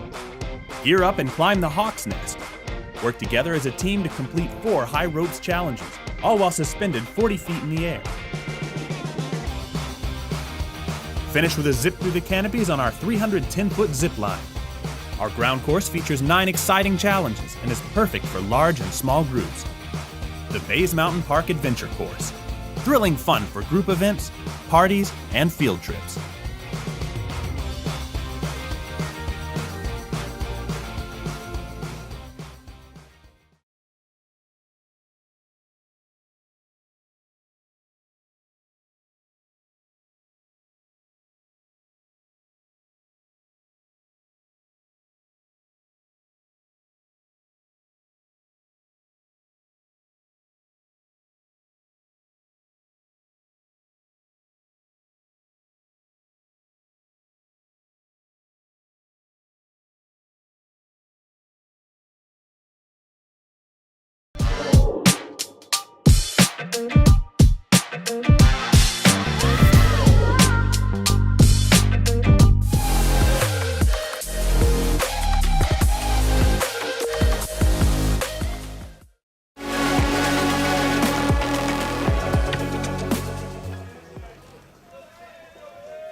Top of the 6th inning. Montreat has let the game slip away from them, but for them, we're here in the midway point of the game, still half a ball game to try to make up this deficit, but they need to get the offense going in a hurry. Otherwise, all the momentum will continue with Tennessee Wesleyan and Justin Jackson, who has been just stellar on the mound so far. And a great catch As flying over is the man we've talked about with some spectacular moves defensively in this game. Another one to make the grab and foul territory by Rob Gordon. I've been thoroughly impressed with Rob Gordon defensively. Again, folks, he is the only member of their infield to not make the Gold Glove team, but he's pitching a strong case here today.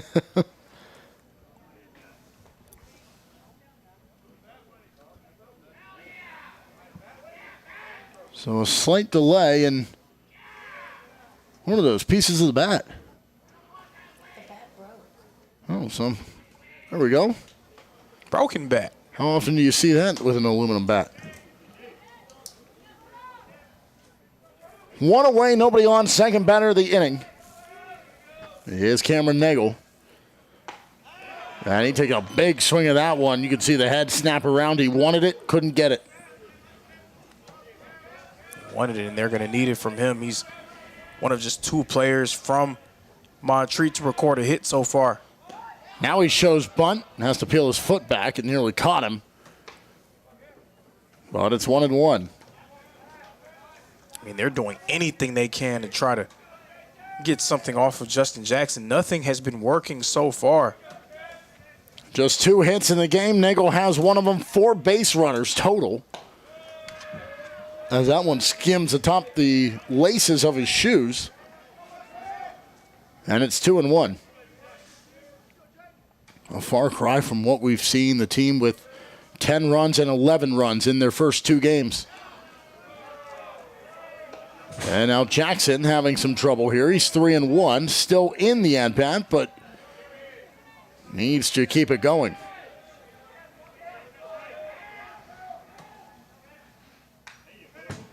Fouled and rifled into the backstop. And the count will go full. 3 balls, 2 strikes, 1 out, nobody on.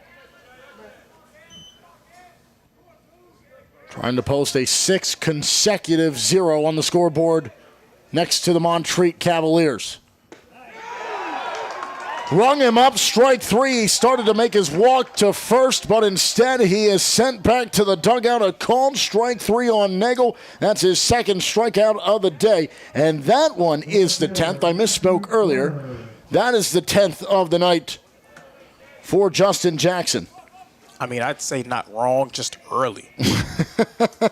Hey, I've made some prophetic announcements today, and what I've said has come to pass immediately after. So we were just, half an inning early. Yeah, on the verge of an investigation here. I'll get my wristband here, and they're sending me everything up here. 0-1 count here to Brunner. He struck out in the first, grounded to third, and trying to reverse his fortunes. It's 0-2.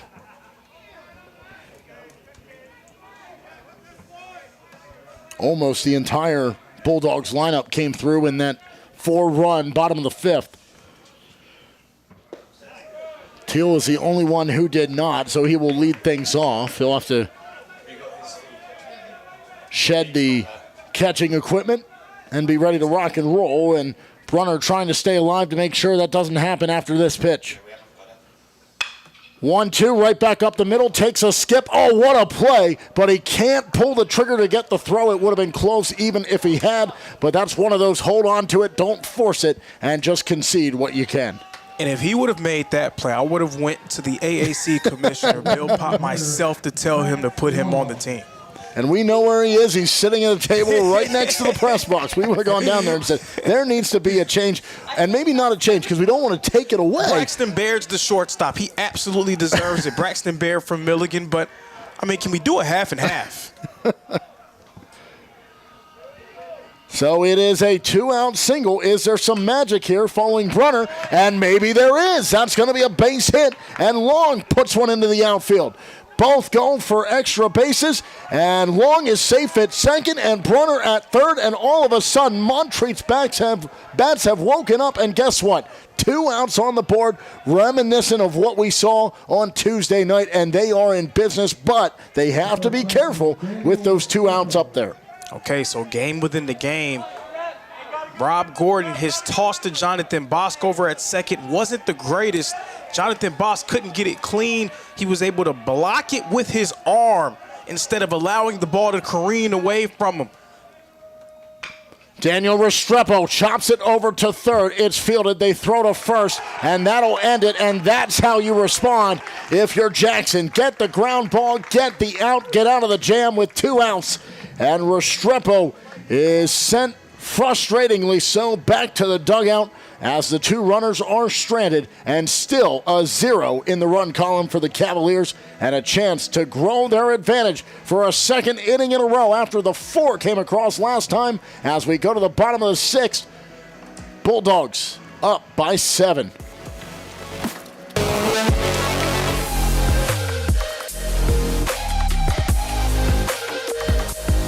What if you can have it all? A place to call home, a great job, and a safe and welcoming community to raise your family. You can have all that and more in Kingsport, Tennessee.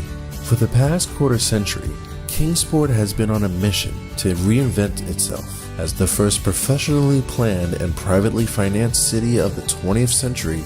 Kingsport has earned the nickname the Model City. From award-winning educational initiatives to business incubators to the surrounding natural beauty, Kingsport is just the right size to have the amenities you need without the traffic and crime of a larger city.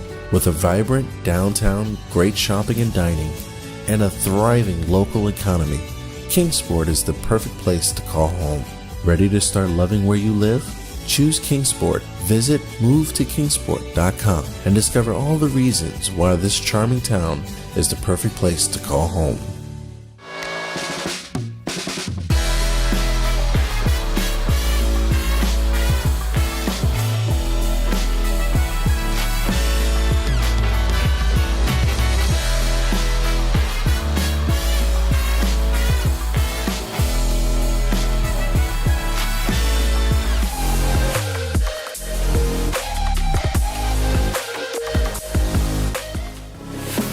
Thomas Steele, the only batter who didn't get to come to the plate last inning when the 4 runs came around.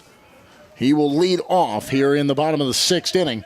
It is a 7-0 Tennessee Wesleyan lead over a Montreat side that had offensive explosions in their first 2 games, but here tonight, knocking on the door in the top half, but it gets slammed shut the very next batter. They strand 2 as Restrepo grounds out to third. So Hughes back onto the mound after pitching just a third of an inning and giving up an earned run. The other 3 came in were not his responsibility, but he'll feel a little responsible after being at the helm while they did.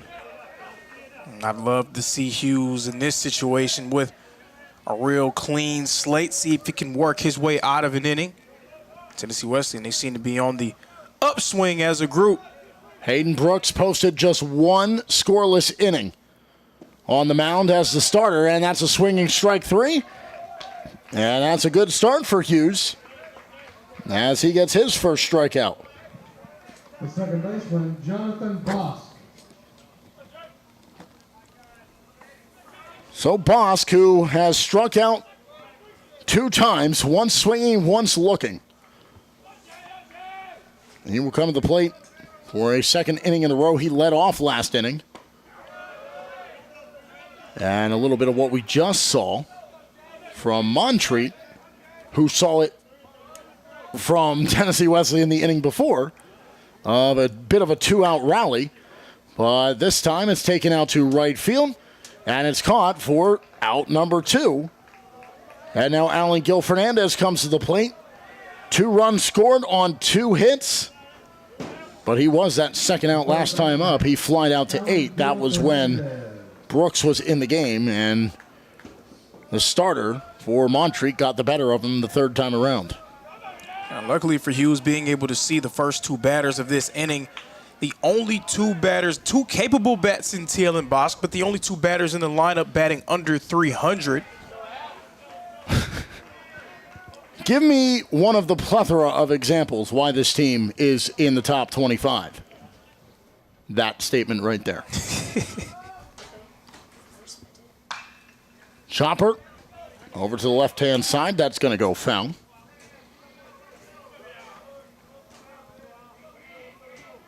singled in the first, got all the way around, and then came in on the pass ball. Then the double, and the RBI on the sacked fly. And that's tipped into the glove, and Gil Fernandez goes down, and a second strikeout coming for Hughes, and it happens here as the ball game starts to trickle along. The bats for Montreat knocked on the door, but were not let in. Can they finally kick it open and score a run and make this a ball game as we go to the 7th?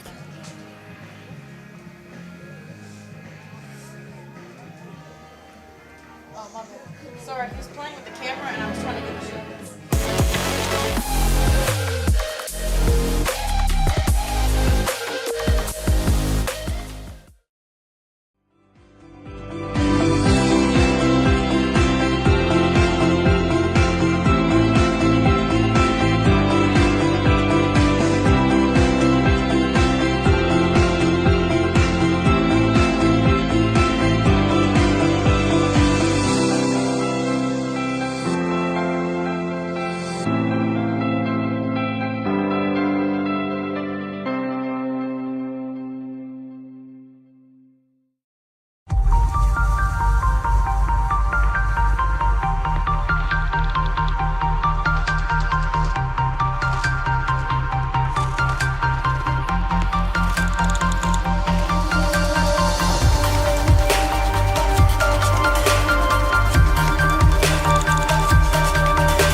Dawson Bryant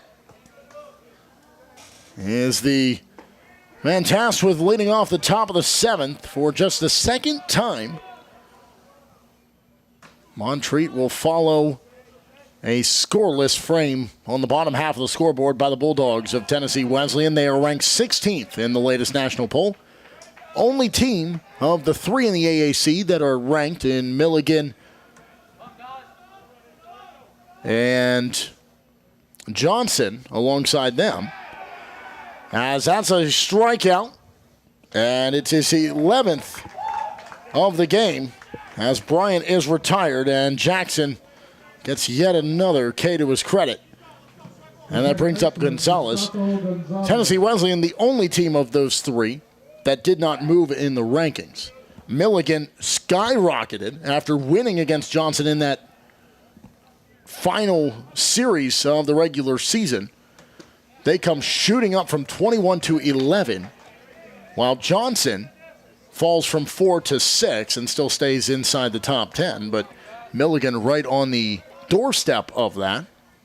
But both of them taking losses yesterday. A bit of a surprise to see the 1 and the 2 seed in the losers bracket. Now the 4 seed joins them, as earlier Spartanburg Methodist went down to, outside of Montreat entering this game, one of those teams that you say no one wants to play them right now, the Bryan College Lions, as they pick up a big win in that one as well. That was a very entertaining game and some great pitching, and Pioneers got into trouble when Tyler Gray goes the distance, and that was a great performance by him on the hill in that one. And we are seeing another great pitching performance here this week.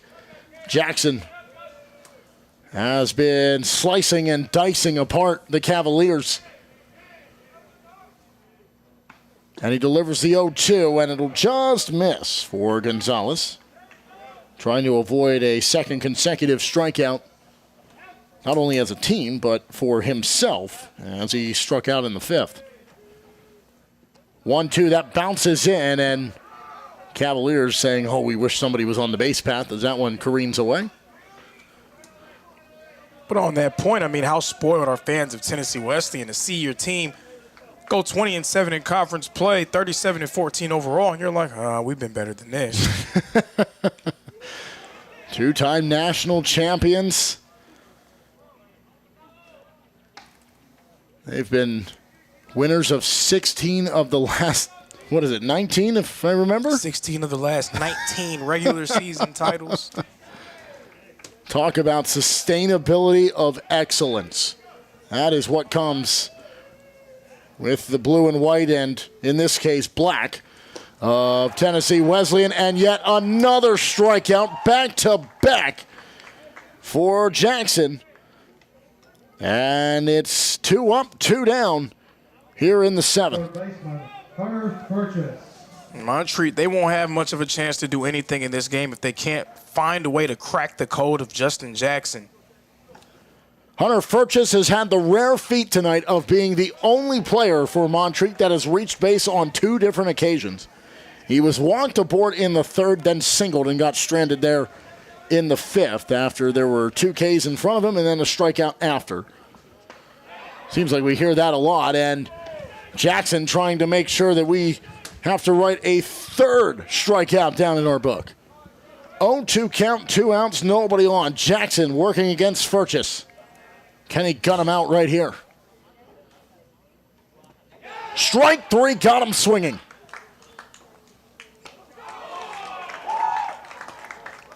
Justin Jackson electrifying on the rubber, and he is just slamming the door on the hopes and dreams of the Cavaliers.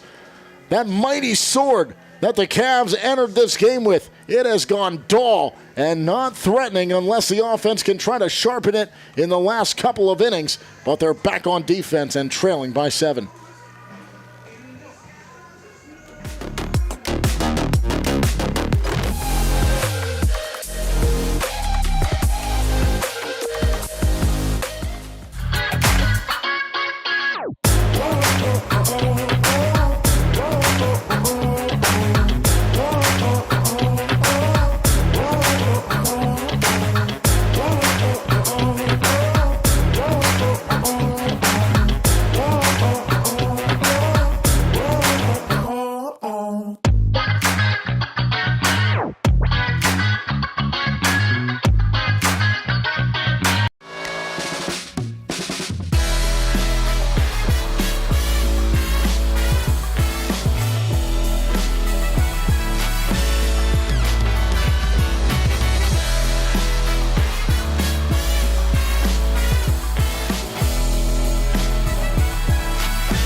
The Southeast Sports Network is now on Amazon Fire TV. Now you can download the SESN app and watch on any Amazon-enabled device, such as your Fire Stick. The easiest way to download the app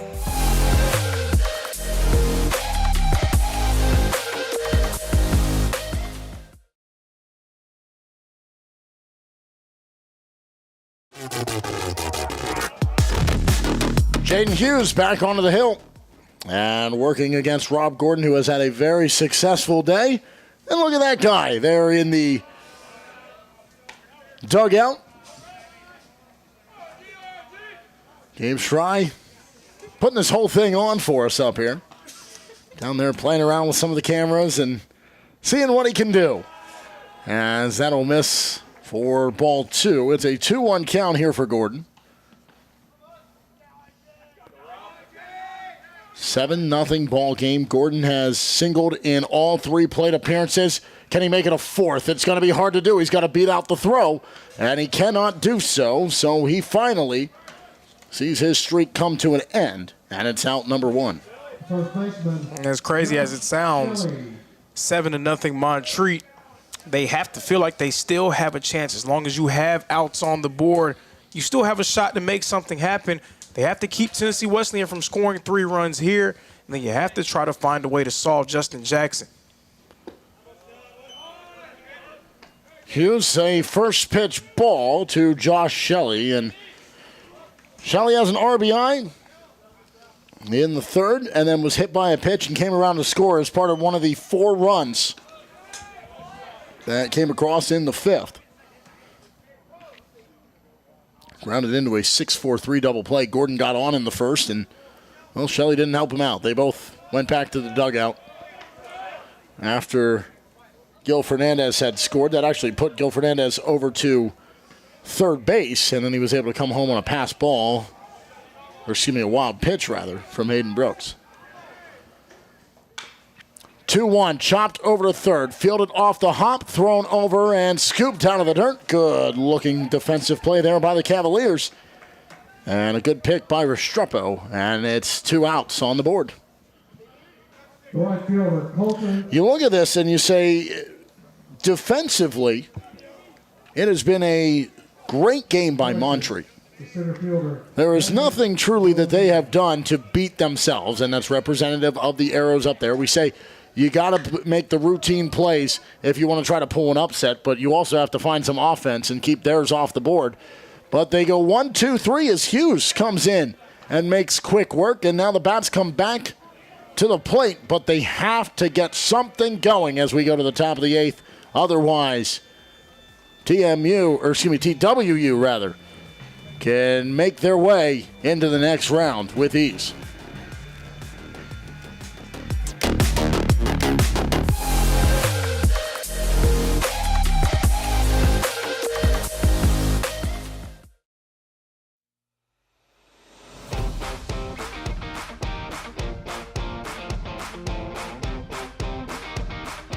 The Bays Mountain Park Adventure Course. Gear up and climb the Hawk's Nest. Work together as a team to complete 4 high ropes challenges, all while suspended 40 feet in the air. Finish with a zip through the canopies on our 310-foot zip line. Our ground course features 9 exciting challenges and is perfect for large and small groups. The Bays Mountain Park Adventure Course. Thrilling fun for group events, parties, and field trips.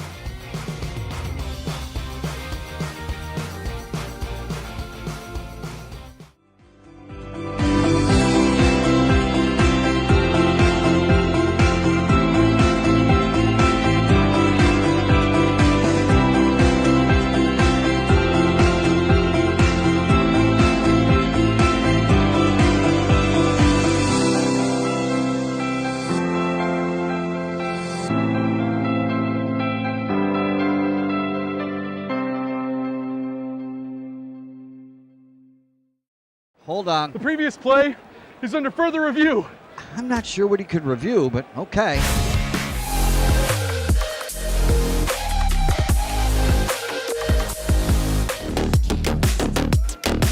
Top of the 8th inning.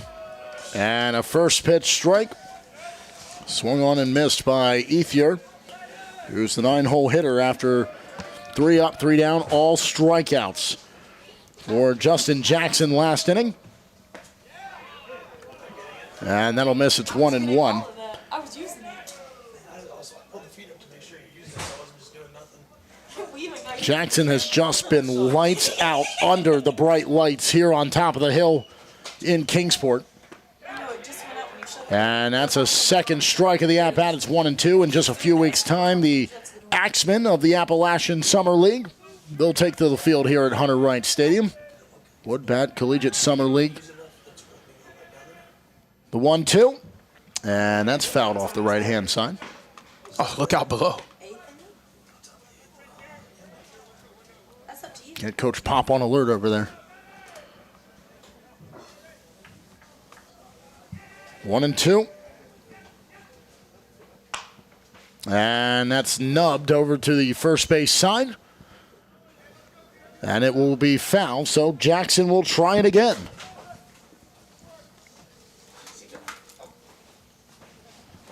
Last bit of sunlight trying to hang on. You get that red color in the brush strokes of clouds overhead. Just a few that are very thin. Stark contrast to what we had in the early parts of the week. And again, same spot down that first base side. Solid contact here by Ethier. He just can't pull it in.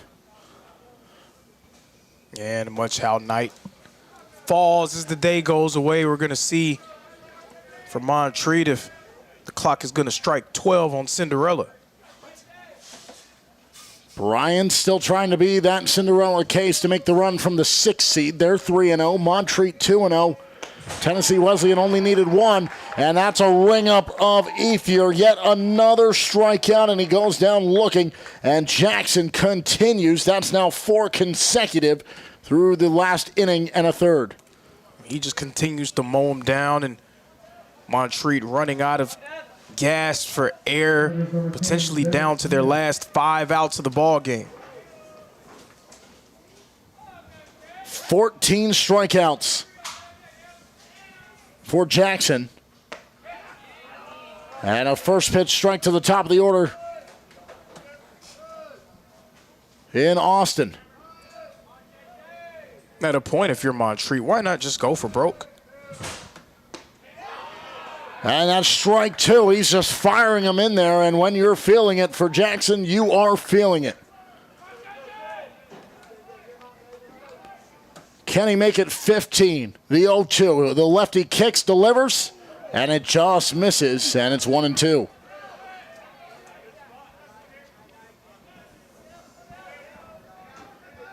It is a Montreat mowdown for Justin Jackson. 1-2 comes home.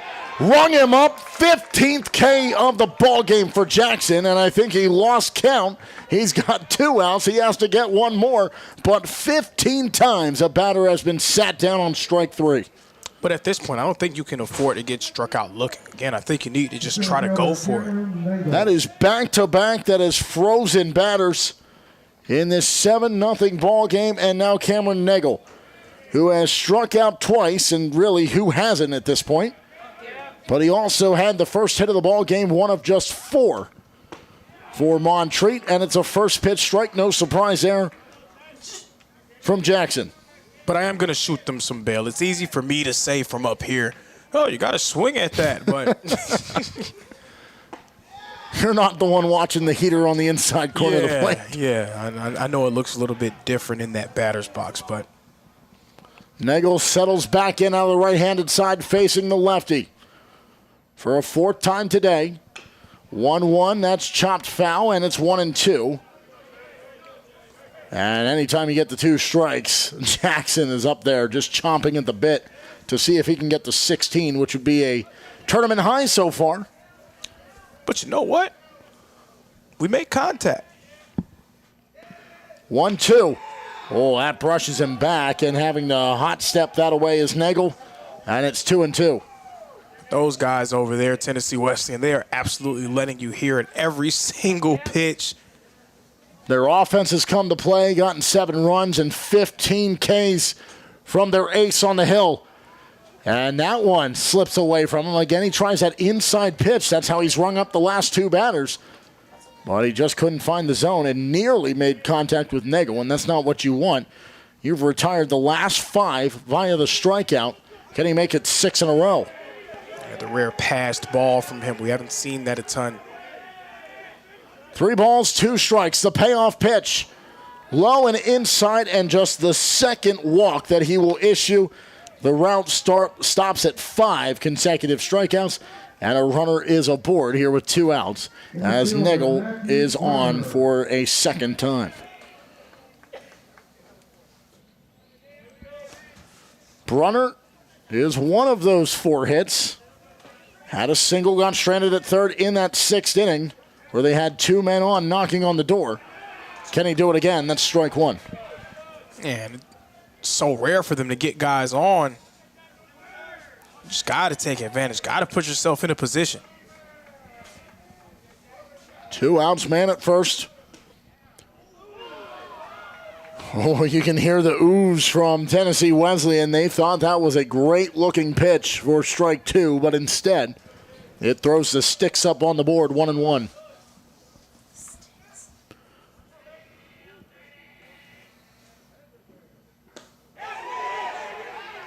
Tried to check his swing. They say he went around, and it's 1-2.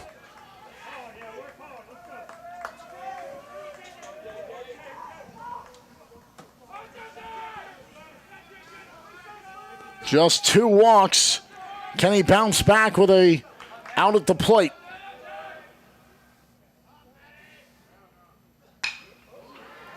And they'll stay alive. There's a 2-out base hit. It'll bounce over to right field. And thinking about it was Brunner, but now runners on the corners. And Montreat, albeit they have nothing to show for it, on a couple of occasions have been able to get a base hit with 2 outs on the board. And a runner is in scoring position. And maybe, just maybe, a miracle rally beginning if they can convert. Yeah, here we go. This is where it starts for them. This is where that rally begins. 2 outs on the board. They're familiar with the situation. See if you can make something happen. Get yourself back into the ball game. Nagel is at third. At first, it is Brunner. Long, we know the power he can have. He's already got a double in this game. It's a slow chopper over to first. A quick flick. Did he get there first? Jackson steps on the bag, and they get out of the inning. Cavaliers don't agree. Trying to use the age-old adage of tie goes to the runner. But instead, the runner goes to the dugout empty-handed. Out number 3, and Montreat continues to post a 0 on their side of the scorebook. It is 7-0 as we go to the bottom of the 8th. Tennessee Wesleyan is sniffing around the final score. They're trying to dig it up and dig in more.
Your favorite teams, your favorite live streams, your favorite highlights. Be sure to engage with us. Find us now on YouTube at NSBN Sports or visit us at nsbnsports.com.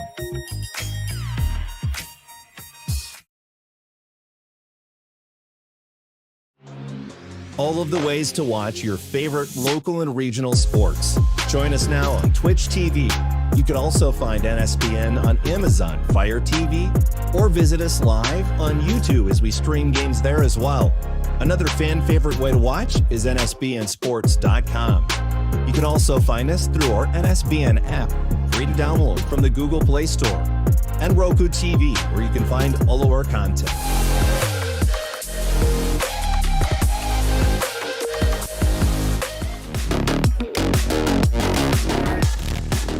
First pitch of the at-bat to start the bottom of the 8th inning. It is Jaden Hughes on the hill again to Colton Reynolds.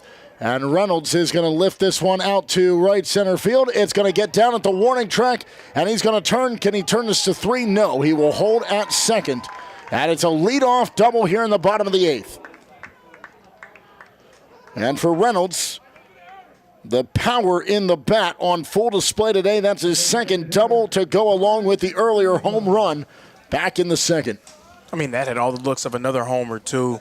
So much power in that bat from Colton Reynolds. I don't know. He was playing with it, and now it's looking. This conversation is just Montreat trying to hold on. If Tennessee Wesleyan scores 3 more runs, the game is over. They want to give themselves one more chance. I was like, oh, okay, I guess I won't use that. And it looks as though it was originally initiated by Dawson Bryant.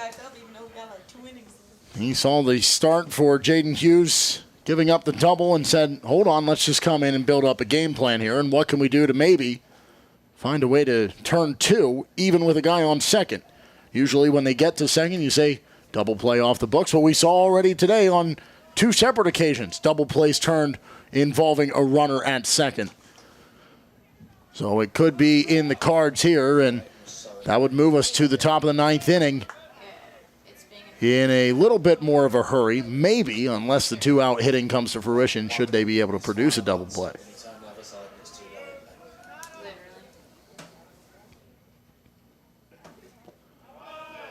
Well, conversation didn't produce a strike as Hughes drops it beneath the strike zone.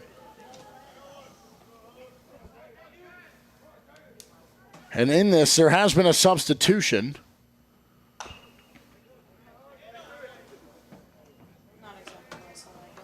As Devin Smith has gone out to right field instead of Justin Austin.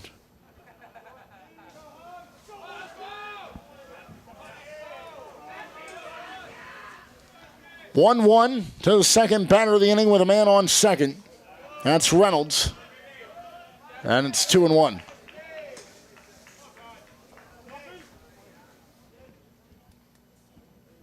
Bulldogs 37-14 in the regular season, 20-7 in conference play.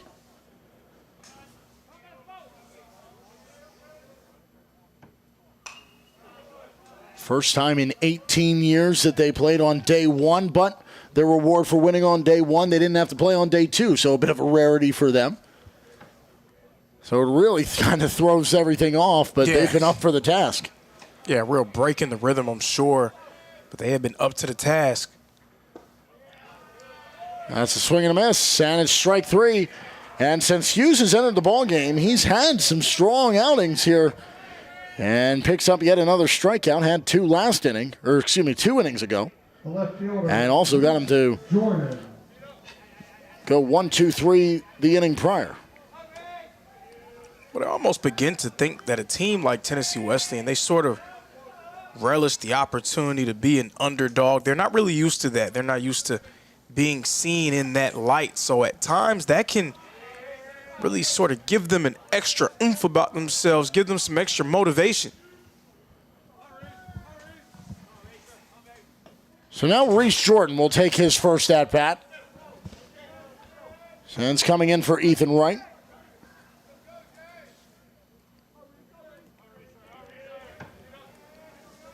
The luxury of being able to come off the bench with a guy with 99 plate appearances batting .293.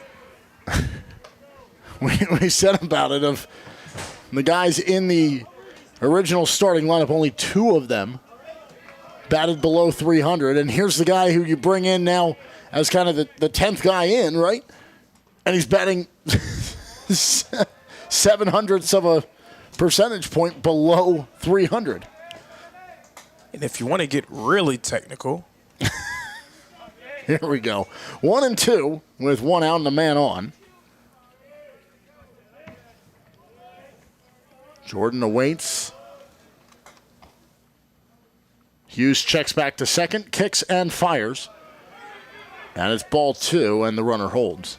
But yeah, if you want to get really technical, of guys with at least 60 ABs on the year, 10 of them batting .300. The other one is Reese Jordan. He's batting .293. I go back to the previous statement made. What is it that helps propel this team to be so good, nationally ranked, and have the success that they have had for such a long time? Right there's your prime example. That's caught out in center field, and Jordan is retired on a scorebook F8. And it's two away, and the runner in Reynolds will stay at second after his leadoff double.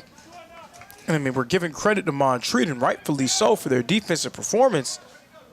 And a pretty pedestrian offensive performance from Tennessee Wesleyan. They have 10 hits and 7 runs.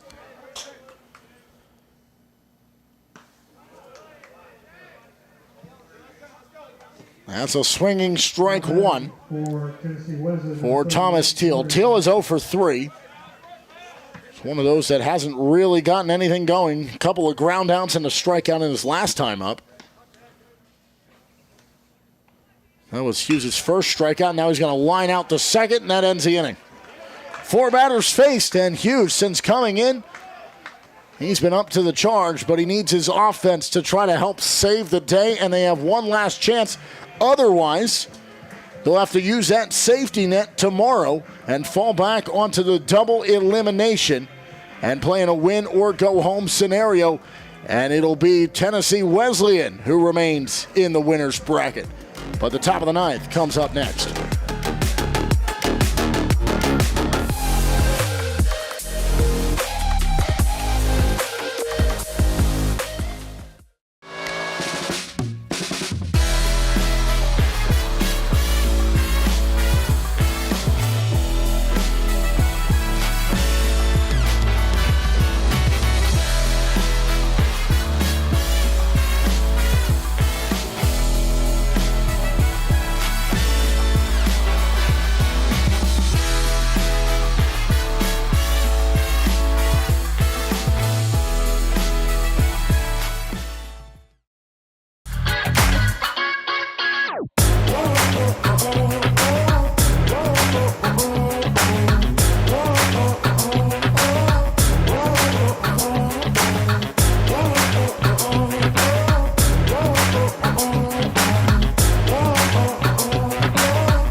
Want to watch your favorite Southeast teams in action? We've got you covered. Stream live games and highlights on YouTube, Twitch, Amazon Fire TV, Stream TV, and more.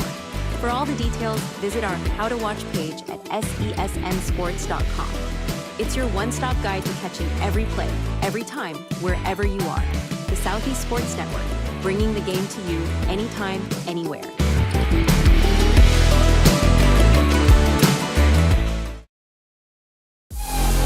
What?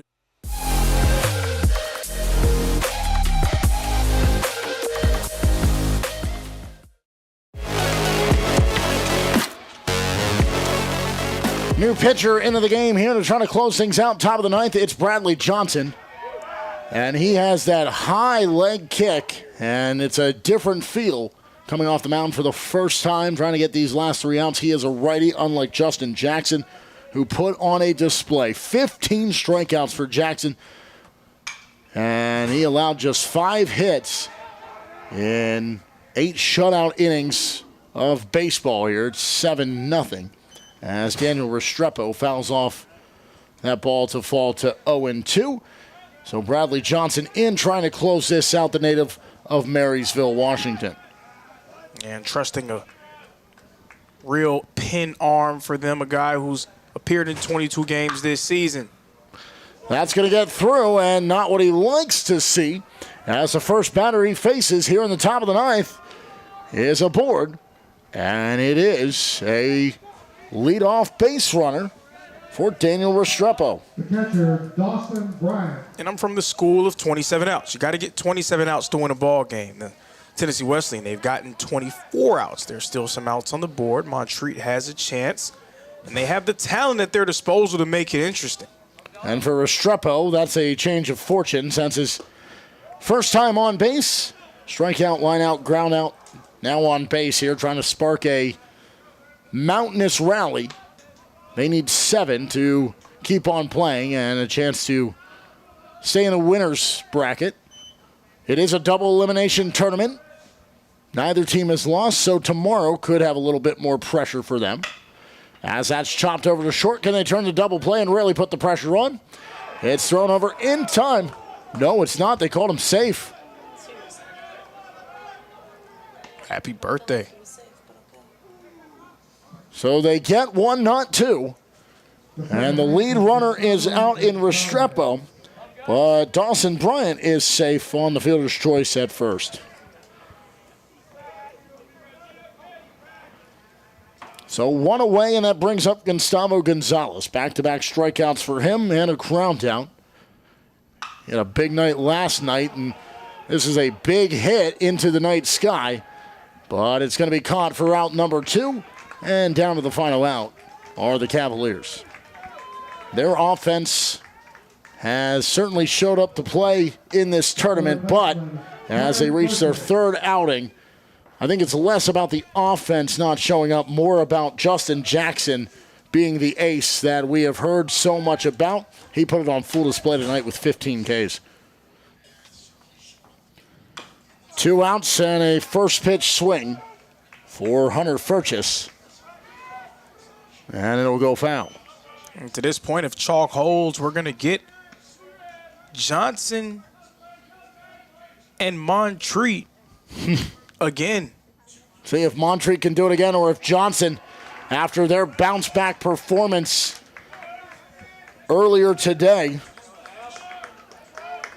where their offense came to life, especially late in that ball game. It was a massive 14-batter seventh inning to eliminate Pikeville, as that is chopped to the third base side as the runner goes, and it's foul, so he'll come back to finish the at-bat. Will Furchess, and Bryant will head back to first. 0-2. None of the final strike. Easily player of the game is Justin Jackson. It was a night that officially, as we go through his line here, 8 innings, 5 hits, no runs, 15 Ks, 2 walks, 31 batters faced. 0-2 count. The pitch comes home. It will miss, and it's an easy glide into scoring position for Bryant. Because you might as well. Why not? You need the run. Bradley Johnson trying to close this game out here in the top of the ninth. That's hit into the gap and a base hit. And they're going to send him because they need to. Why not? The quick throw, and it's bobbled, and the shutout is no longer intact. As Johnson concedes the run here in the top half of the ninth, but maybe too little too late for Montreat, unless the page out of their playbook on Tuesday, when they were 9 of 16 with 2 outs, comes back to suddenly pay massive dividends. Can they cash out here late in the ballgame? But it seems more like it's a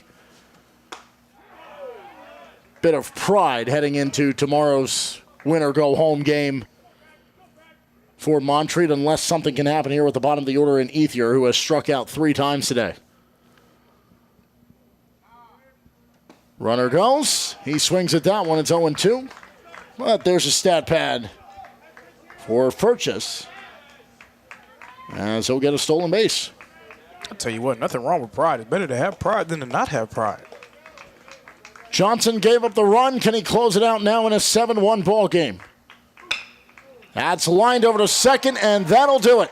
Montreat's offense held almost completely silent except for the late run in a 7-1 performance. Tennessee Wesleyan, as advertised for the Bulldogs, and Justin Jackson head and heels above all here today. That might have been the best performance we saw out of a pitcher and maybe out of anyone on the day, as the Bulldogs remain in the winner's bracket, the highest remaining seed there. 1, 2, and 4 all find themselves on the wrong side of the bracket. But Tennessee Wesleyan finds themselves on the right side of this one. 7-1 over top of Montreat, who has the parachute of double elimination tomorrow. And a whole slate of games. And partner, you're going to take over all those games tomorrow. So have fun here in Kingsport. But on behalf of our entire crew, thanks for joining us for day 3 here under the lights as we conclude a 7-1 Tennessee Wesleyan win over Montreat. He's Lorenzo Robinson. I'm Mark Shelley, bidding you a very pleasant adieu.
your favorite teams, your favorite live streams, your favorite highlights. Be sure to engage with us. Find us now on YouTube.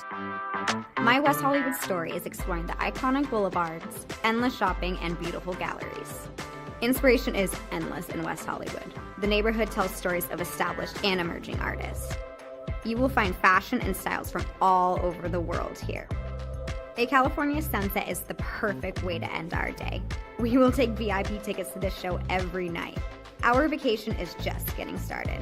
This is our West Hollywood story. Come and find yours.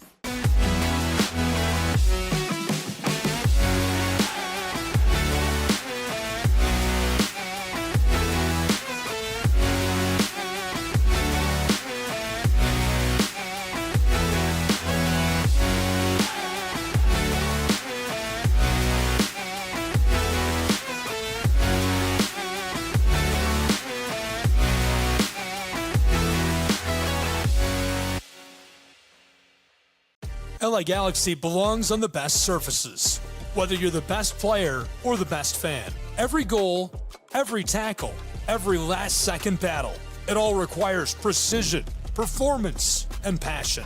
The LA Galaxy trust AstroTurf to provide the best surfaces, because champions deserve the best. AstroTurf, the official synthetic turf and hybrid field building partner of the LA Galaxy. My dad.